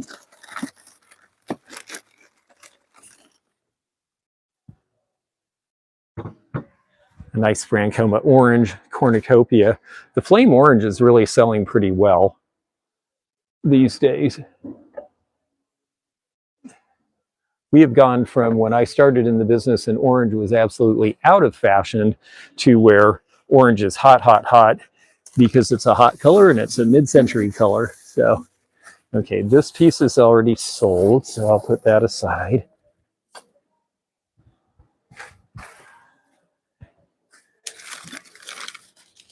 More fancy flowers.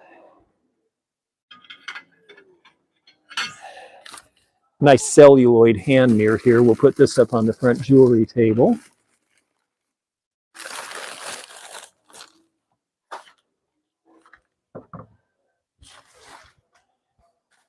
I always like celluloid. The colors are really fun. And I have that other dresser set, so we'll put this kind of down the row from it. We actually have 3 hand mirrors for sale at this show.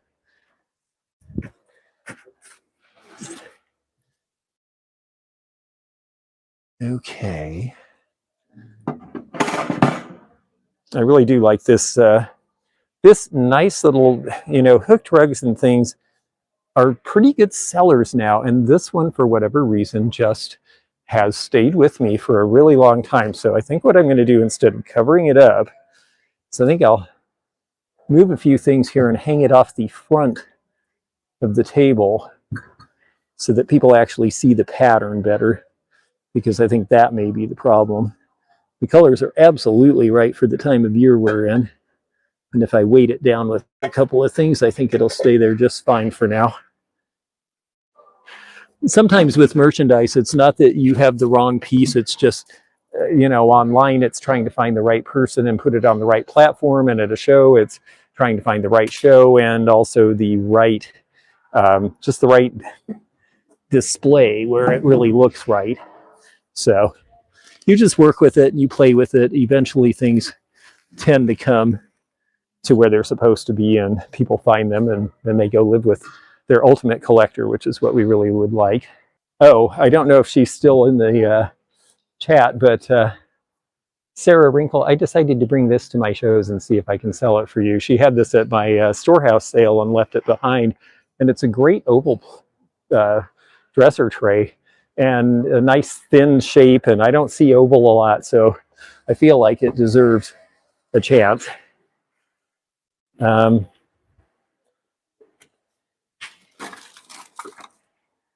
Here we go. I've got, this goes on a lamp down here, which we'll show later. Here we go. Here's a couple of plate stands. And I wanted those because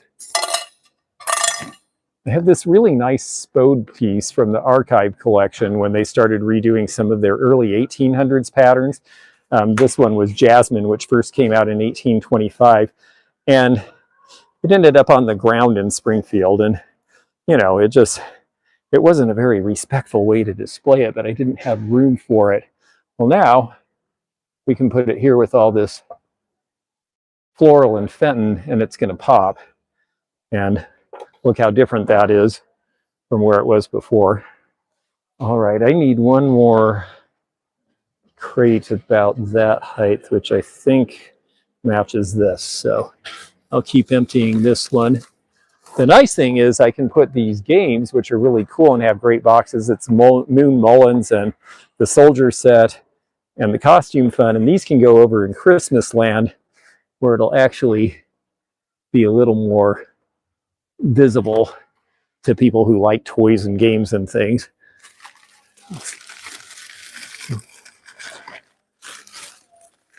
Oh, this is very, very pretty.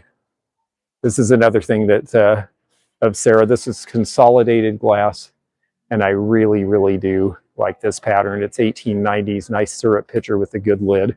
And yes, I will try not to, not only will I try not to trip on the bubble wrap, but I'll try to preserve it because I've got to wrap the customer's things in it when it sells.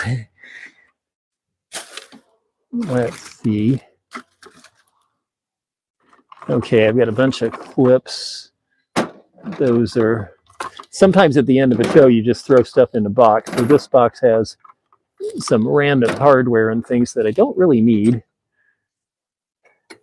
for an indoor show. So we'll just take those back to the car. Still have this mixer. I think this is a great one. We'll put it with kitchen stuff. And this is, it's just a studio piece, but I really like it. It's part flower frog and arranger, and it's just got a great shape. It's got a name on the back that I haven't figured out.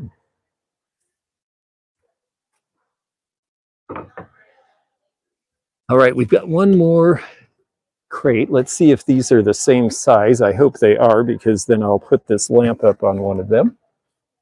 Hello there. Don't hurt the lamp. Nope, nope, the lamp's fine, I promise. No harm has come to the lamp. That's beautiful. It is really cool, isn't it? Yeah, I just got it. Okay, let's put this tureen up too. We've got the lid for that somewhere. All right, there's a couple of cups and saucers. And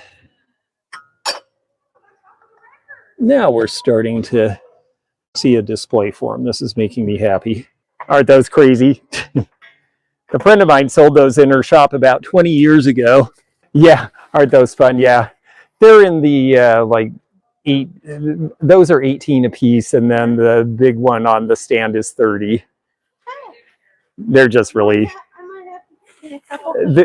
They're just totally cute. Exactly. I don't usually bring newer stuff, but they haven't been produced for a while, and I just thought they're pretty neat. Yeah, I just got those on the way here. All right. Well, it's nice to have people admiring stuff already, that's for sure. And I've actually made a few sales, which is nice. I think I've made, well, honestly, a little over 200, and it's really just dealer to dealer. And, you know, people are pretty respectful. We mainly leave the stuff for the customers, but everybody who's bought something today bought it because they personally collected it. And I'm okay with that. All right, let's see if we get this up, what we can do. All right, we're going to put this ginger jar in there where it'll be safe. That way we can move the plate over. You can see it. There we go. That gives us some layers and levels. And it even gives us a place to put a brass bird cage, which I will need to dust. Carol Sue Pope probably will like the look of this because I know she likes copper luster, and I saw that she was watching the live here. Very pretty painting, I think. All right. So maybe we'll join that with a nice tall Fenton piece like this. Yeah, there we go. That looks hot. Yeah, I think that's pretty nice. And it means that people will ask to see the Fenton piece, which I would prefer, so that's good. Okay, let's see what we can do about another crate or two, because I need more shelves. Always need more room for things. I think this one has a bunch of Fenton in it too, so let me unwrap it over by you folks so you can see a little bit of it as it comes out. And then we'll move it to where it goes. I think a lot of these are angels. We have the painted one. We have this one, which has a lot of frit and is very glittery. We'll put these over here. I've been very fortunate to find some really nice pieces of Fenton. I still have some beautiful pieces to put out. Some of them were at the last show. I sold some really good ones at the last show as well. Even this, some of the crest lines, the colors are hard to find, and this is one of them. Relatively hard to find. In the Northwest, we used to think it was really, really rare because we almost never saw this color, and then it turned out that people started going to the Midwest, and it was mostly distributed there. So it still wasn't common, but then they would see it there a little bit. I actually think I'm going to put that with the blues.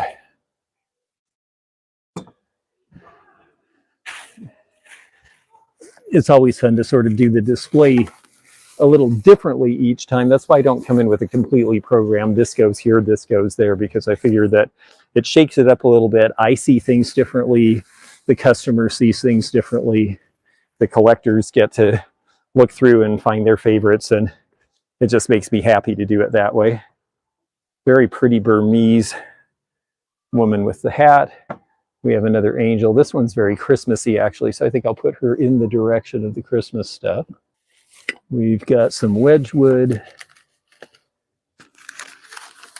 Oh, and a little more Sasha in here, I think. These little pieces with the dancers. Hey, how are you? You made it. I made it. Yeah, I left at 5:30 or 6 o'clock this morning, and it still wasn't early enough because I'm way behind. Federal Way. Yeah. It's not too bad. No, not at that time.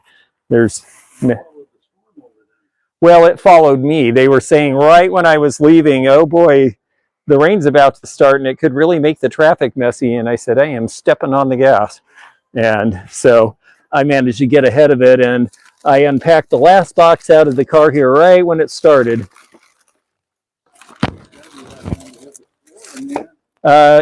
It's getting close. It's getting close, yes. I'm going to spent a little bit of time vacationing this winter, and then Florida for the winter, the February shows especially.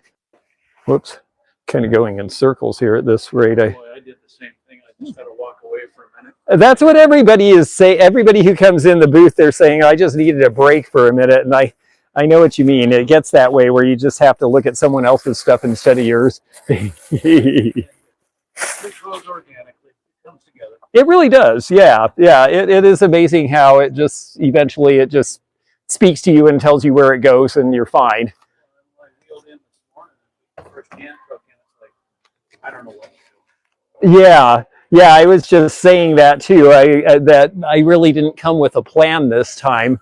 I have some stuff I didn't have the last time I had a show, and it got packed with other stuff, and it's just sort of whatever order it comes out in, then we'll just make it happen. It always does. It always does. It's always fun. Plus, you know what? I wouldn't want to set up the booth the same way every time anyway. No, That would be boring. It'd be boring for us, and it'd be boring for them. all right, well, let's get back to it. Okay, well, good luck.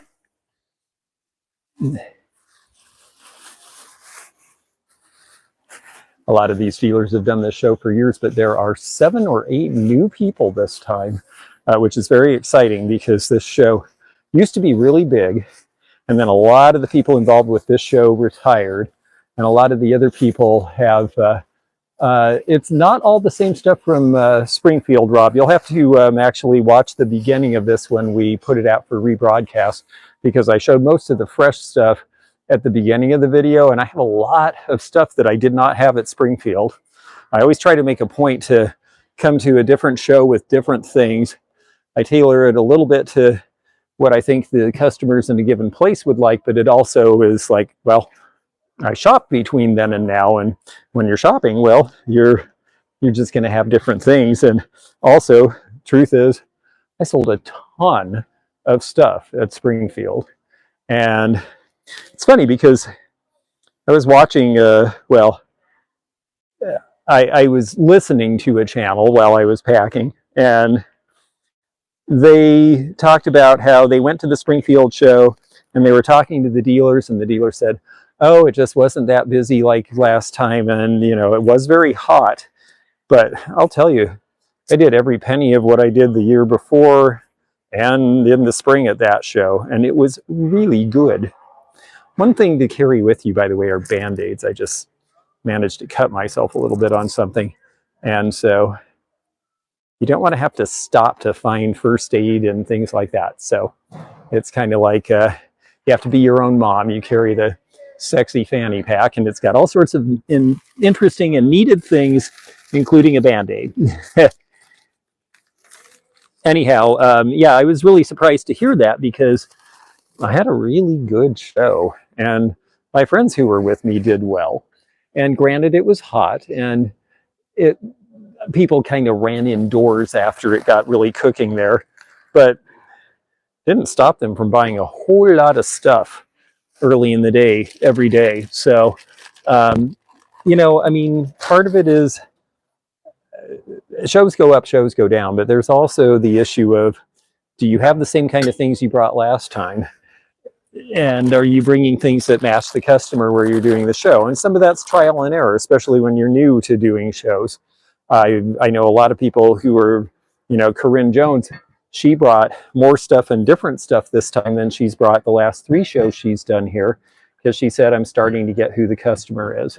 And she brought some really cool things, and I'm very excited to see how she does, because I think that, you know, you get more experience with the market, you get more experience with the collectors, and you start figuring out what they want. And that's our job. I mean, as resellers, it's not just go to a thrift store, get it cheap, put it on the computer, sell it high. It's understanding why people want things and developing those relationships. That's what makes it fun. So there's my 2 cents about that anyway. These bookends are nice because they are floral. So we'll put them with the flower stuff, and they can do the job of holding down my linen that I want to sell, my little hooked rug piece there. At least I think it can. All right, they can go back to back and it will work. There we go. If at first you don't succeed, try again. Then give up, why be a fool about it? I believe that was a W.C. Fields quote. Okay. More orange because we have lusterware here.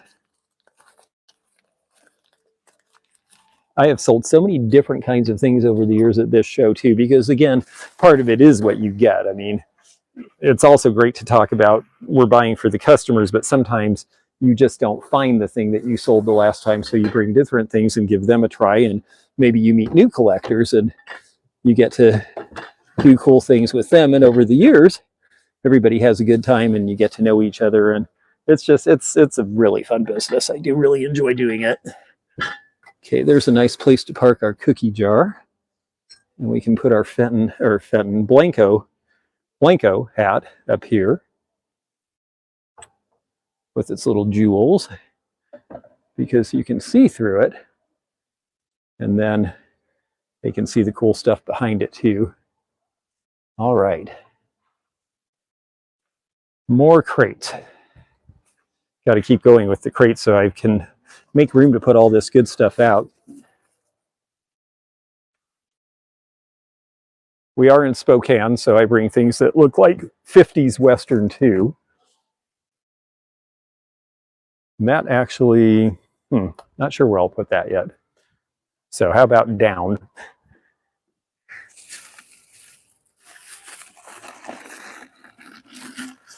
A little more Fenton. This is a nice pink base. A nice piece for somebody who likes the artware and maybe doesn't have the budget for Burmese, but likes this pink opalescent. And actually, I think I'll put it out where you can see the opalescence to it.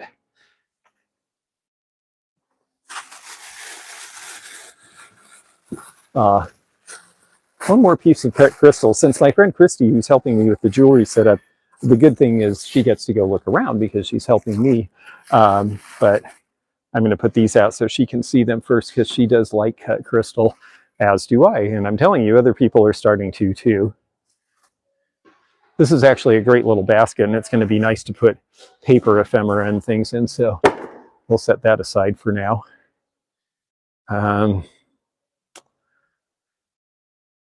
Yeah, I might have to go taller there. We'll just see.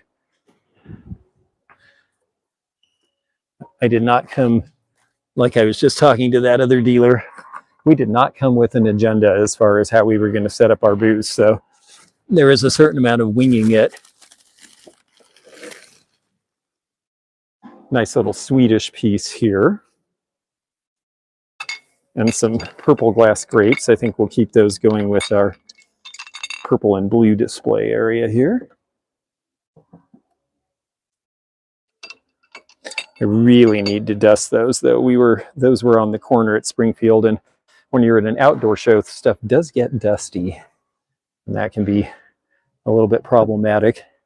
This is something I bought at Springfield. I just thought it was cool. It's fiberglass little planter from the 1950s or 60s, and I think I'll just leave it where I had it because that was a good spot.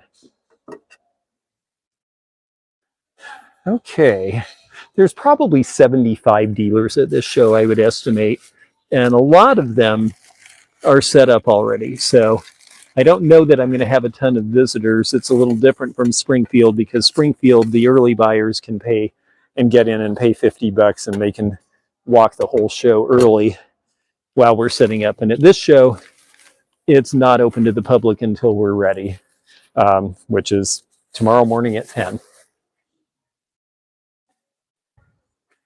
Another nice Fenton Burmese piece we'll put, I think, right up there. So we have a nice trio. This is actually a rather hard piece of Fenton to find. It was based on an early item, and it is actually a tobacco jar in the grape pattern.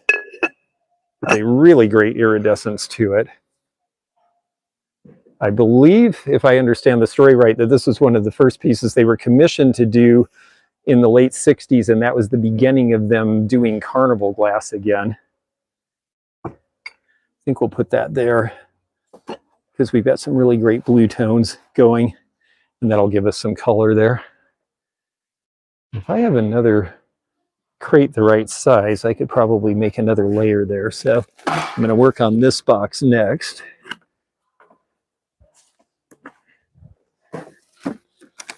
There is something big in here that I was trying to be very gentle with, and I don't remember what it was. It's like Christmas every time, even though you just did a show. I can't remember. Oh, this was not at the last show. This is Blue Sky, made around the year 2000, Heather Gold Mink, but Blue Sky stuff does seem to sell. And I think she's got a very pretty look to her, so we're going to set her over here.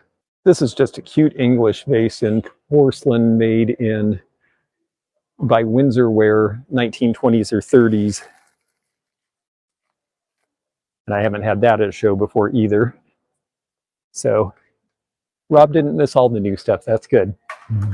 Oh yes, this is modernist. This is a Korean artist, actually. And I think it's a really interesting form. So we'll put it over in the vicinity of the fall colors.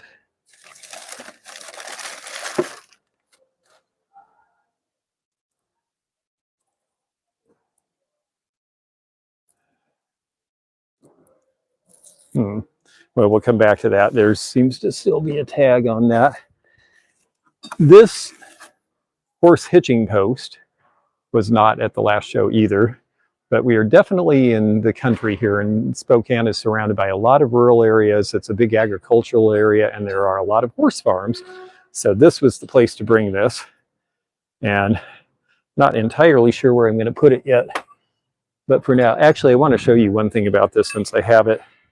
This one is a real one because you don't see big filing marks across the forehead, and it's heavy and it's substantial, and you can tell that it goes on a post.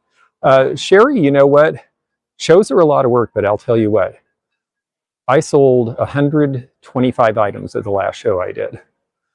It was about 4 hours, 5 hours of setup. It was about 4 hours of teardown, so that's a day. And then 2 or 3 days at the show. So 4 days. I couldn't take pictures, list, pack, ship, deal with questions, deal with returns. I could not do that volume in 4 days online. So they're work, but it's a burst of work. Then you get to sit around, have fun, talk to all these great people, enjoy being there in person. And when someone buys something heavy like this, I don't have to figure out how to ship it.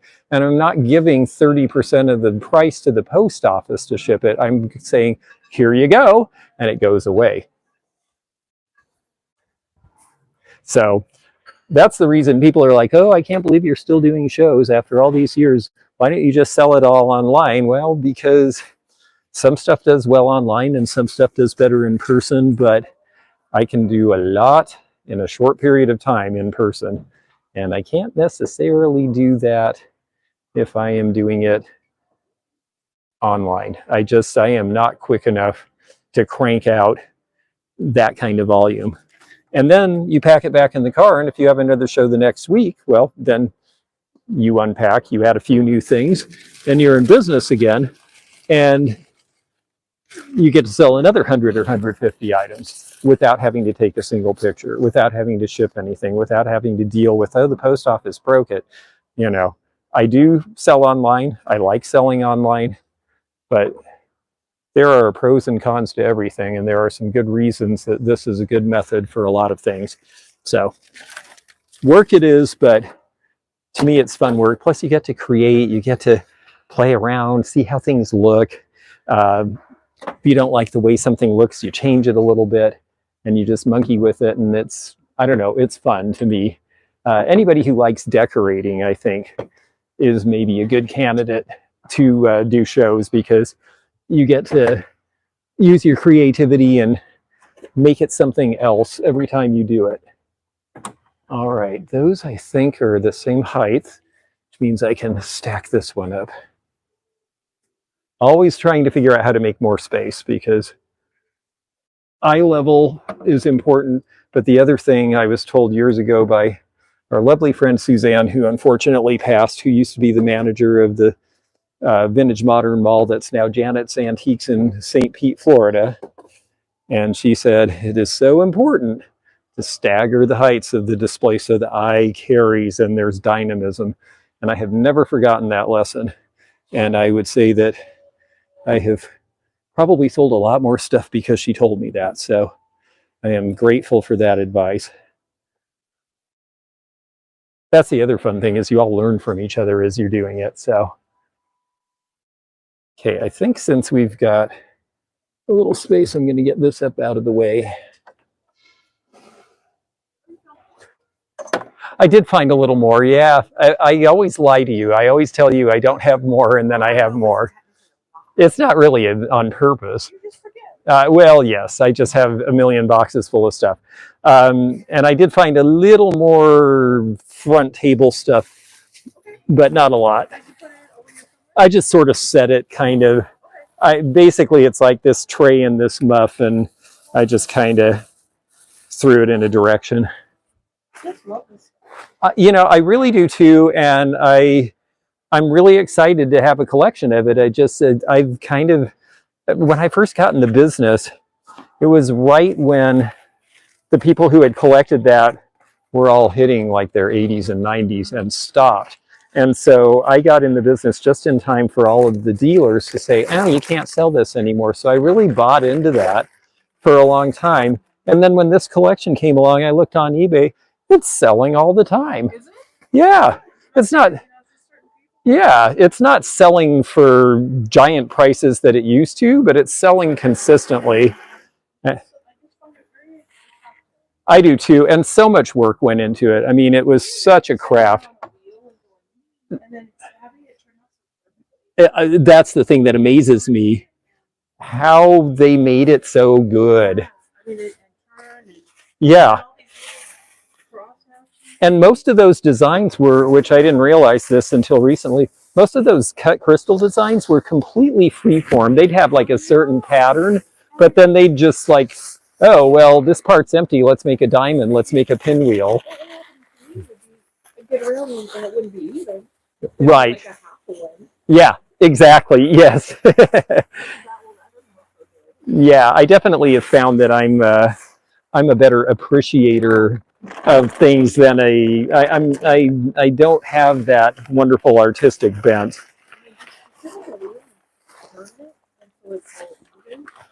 Yeah, and I mean, years of practice and being an apprentice and breaking things and getting yelled at, I'm sure, by the master. Yeah. It's probably 80s, but I thought it was cute. I just liked it. Sometimes I just buy things because I like it. And can I use this and put stuff on the wall? yeah, please do. Absolutely. Yeah, I just threw it up there and left it for your discretion. What's that? I don't know, actually. I figured that they're going to text me. I don't know if I'm supposed to meet them at their house and then go from there, or if we're meeting at the parents' house, or yeah, they live on, weirdly enough, they live on Tampa, which is, oh, really? It's a nice area. Yeah, but it's so funny that their parents moved here from Florida, and then their street is named for where they moved from. It's just like, okay, did you choose that, or? Yeah, I've been going owl crazy because, well, I bought a bunch of owl jewelry at the last show I did, and here it is.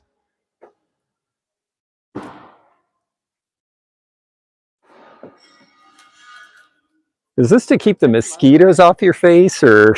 They have to be pretty darn big. Well, yeah, I mean, I think they, I noticed when we hiked in the Olympics and there were the deer flies that you could swat them before they would bite you because they were not used to humans. They're like, oh, you're a deer or a horse, and they just lazily do, and you're like, whap. They'll hit you with their tail if they can. Exactly. That's the other thing about shows. You can ramp it up as big or as small as you want. There are definitely dealers who do this more easily than I do because they don't bring as much. But I like bringing it all. And cranberry. Cranberry is really coming back as a color. The decorators and designers are talking about it. It's in the magazines. So I believe that our day is here.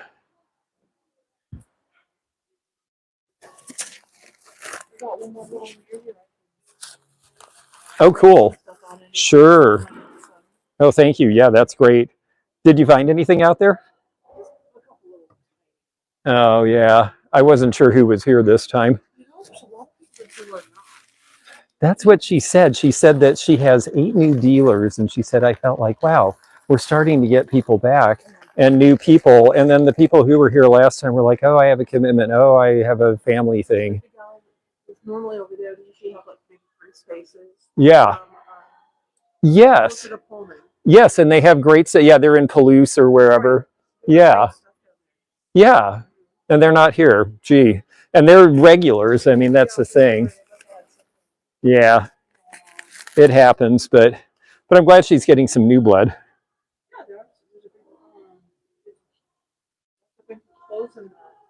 I heard that there were vintage clothes. Yeah, they kind of made a big fuss over that.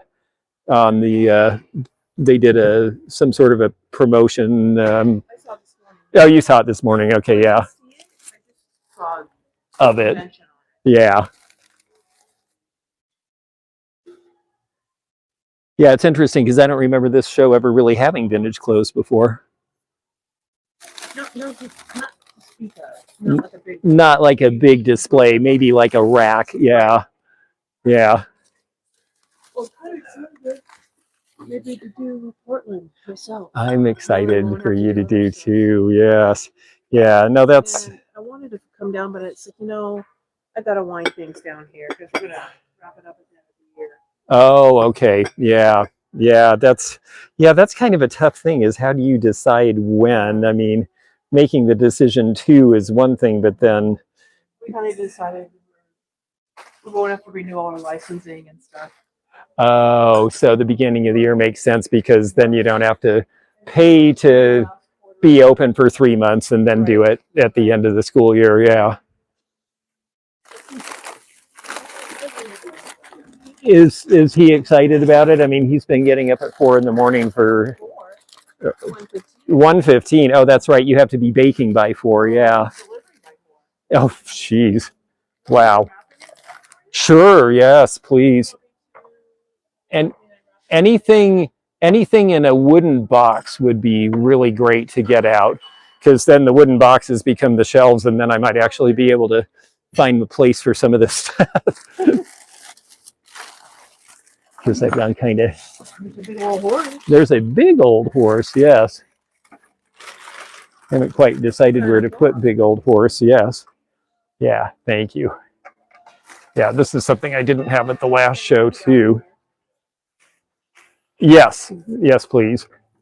Maybe big old horse, strangely enough, goes on the front table just for now because I see a spot. Oh, I think I moved it. I think that was your match. Sorry. I know. It's like playing, yeah. It's like playing concentration, isn't it? I know. I like to make things difficult. Challenging. Challenging. Yes, that's a nice word for difficult.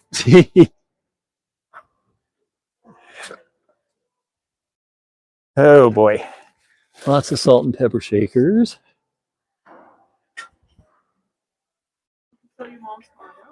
No, I rented it out.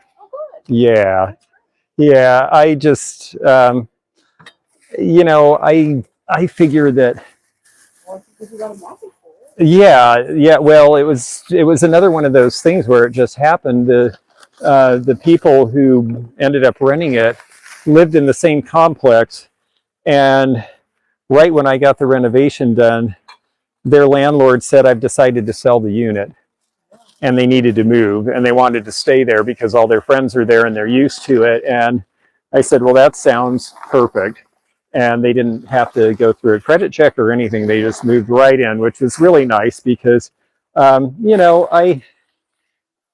The one good thing is I've always been careful, knowing being self-employed, to take care of yourself and put some ducats aside for your future. But it doesn't come with a pension. And I know a lot of antique dealers who are like, oh, well, I'll just sell everything at the end and that'll be my retirement fund. It depends on the market, and I did not want to be in that position. So I thought, plus I might like to just stay in the business until I'm gone. Isn't that a lovely product? So I decided to keep it. Plus, I always liked my mom's place, and I have some sentimental attachment. So I just thought, yeah, maybe I'd like to live there again someday. You never know. Yeah, whatever place you can find at this point. I've got to figure out what I'm just gonna unwrap and stack it. That's perfect. Thank you. Yeah, because I'm gonna stack the last crates 3 or 4 high and make a shelf out of them, and then after that, it's gonna be whatever I can find room for. Okay. Ooh, this one's really heavy too. So, all right, folks, I'll show you one more crate full here. Oh, another dresser mirror. We'll use that up in the front. The purser is Judith Liebler, by the way, and even though they're not wildly old, they are very collectible, and it should have her name in it. And because of where this came from, I do not doubt its veracity. So this is definitely a name to look for.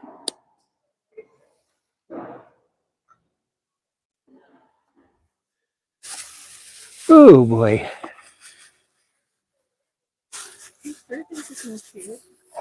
Yeah, I like wall pockets. A friend of mine moved from Florida back to her hometown, which is, strangely enough, an hour from where I stay in Kentucky. She's in the Evansville, Indiana area. And so she had me come to her voluminous storage unit, which she'd been squirreling away stuff in for years. And she said, I can't take all of this with me. So what did I do? I put it in my van and took it almost to the same place. Yes. What if you're a good guesser?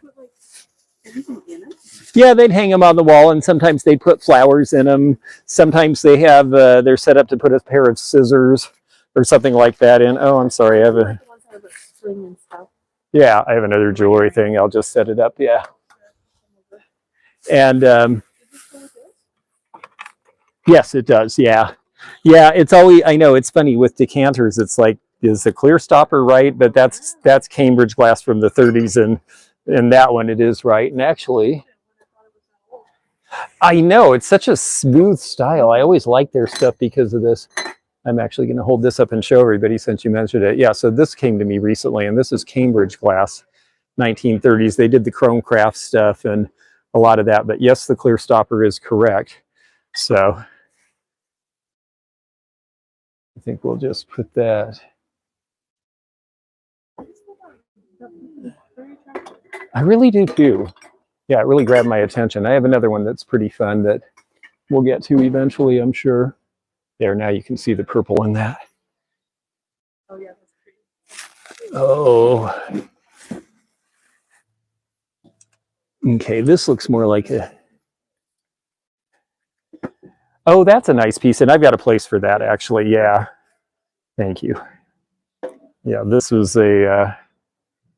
it's John Block, and I see him selling on eBay, and I think it's a great design. It's stoneware, and I don't know anybody who knows anything about him yet. But I figure 70s, late 70s, early 80s. I just remember when blue and brown were a color combination you saw a lot, and that, to me, that's like remember the sitcom Soap? Yeah. They had one bedroom on that was blue and brown. We're in the Wayback Machine now. I know. I can't help myself. I go in the Wayback Machine a lot.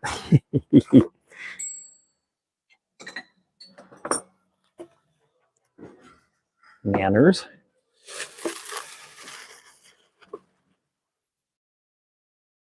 Here's the last part. I guess that's what it is. It is, yeah. They're supposed to sort of vaguely be reminiscent of an igloo. That's Yep.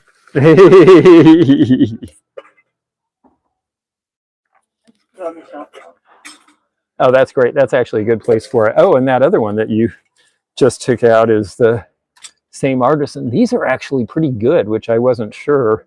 I mean, I hadn't seen one, but it turns out, yeah, somebody just sold this piece online for like $135. Also Sasha Brostoff, early period. Oh, all those brass leaves, they're nice. I have to figure out where to put them. I don't quite have a clue yet, but great. That's a perfect spot for them. All right, I got the peanut butter tin emptied. That looks like an over here thing. I think we'll do some rustic over on the end here.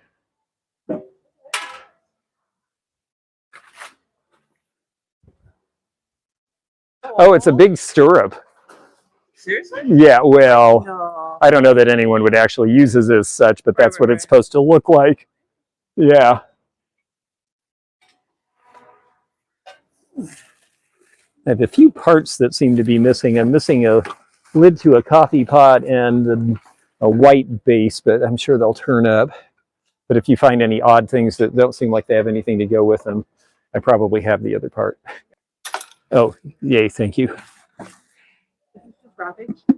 Yeah, that's just wrappage. I was going to use it on a table, but I already covered them all, so I will use it to cover up the tables at night, probably. Oh, thank you for that. Now I have some places to put stuff again. There's a jewelry casket and a tray or two. There have just been just a few general things I found, but I'm pretty sure that's it. Yeah, I'm sorry I don't have anything wildly exciting in jewelry for you. I bought a few things in Springfield, and they're cute and wearable, but not so much, you know, sign pieces. I mean, you have such an advanced collection. I'm always surprised you find anything you haven't seen. Oh, one more piece. I know we all do, right? Yes, yes. Oh, yeah, junk jewelry is really fun, actually. Do I need to go higher, or do I put it over there? I think I put it over there. All right. If I put this plus this there, I am just winging it at this point. Portland is next weekend, yes. Yes, I know. I know. Well, it's the wind down, and it's a good thing. And yeah, you feeling okay about it? That's amazing. That's like as long as I've done this. A friend of mine's wife just retired, and he's always worked at home. And first month or two was a little, yeah, well, like, oh, but I'm used to having the space, and I'm used to not having distractions, and you always had something to do, and now you seem to have nothing to do. And yeah, well, exactly, but it's working out fine now. It's just it's a thing. But the fact that you're both doing it together, Right. Yeah. Oh, I'm sure. Yeah. Oh, yeah. Mom and dad are both home. Yeah. Yeah, that's pretty awesome, right? All right, those will go tomorrow. I've got a lot of stuff that has to do with being down on the floor and putting things under things, and putting things in the car that I can't put out and that sort of thing. So it's going to get a little less interesting at this point. But thank you so much for watching, and I had a really good time with you all, and we'll do this again sometime soon, I promise. We're just fortunate that they had good Wi-Fi here and we were able to do this. So thank you all very much. And yeah, we're going to have a fun show. If you're in the Spokane area, please come out. It's 10 to 6 tomorrow and 10 to 4 Sunday. And the quality's really good. Okay, before you all go, let me show you one thing. I'm going to take this down. This might be a little herky-jerky, so hang on. Oh, here we go. I want to show you the side that Corinne and Miss Wildlife set up, if I can. Let me see if I can. No, it won't let me reverse this. So let me just turn the camera around so you can see. So this is what they did all day long before I got here. And it's a little hard to see, but the really momentous stuff that fantastic Blanco decanter down there, and a whole lot of really beautiful glass. I see an oak leaf etch. I see a really great Italian bottle. I see a lot of really cool stuff. I see a Caro-Nan purse here, and gosh, everything from Star Wars to art. I mean, it's going to be a lot of fun. I can't wait till I get to actually look at this tomorrow. And yeah, I sure do appreciate the help. So, and I appreciate all of you. Thanks so much, and we'll talk again soon.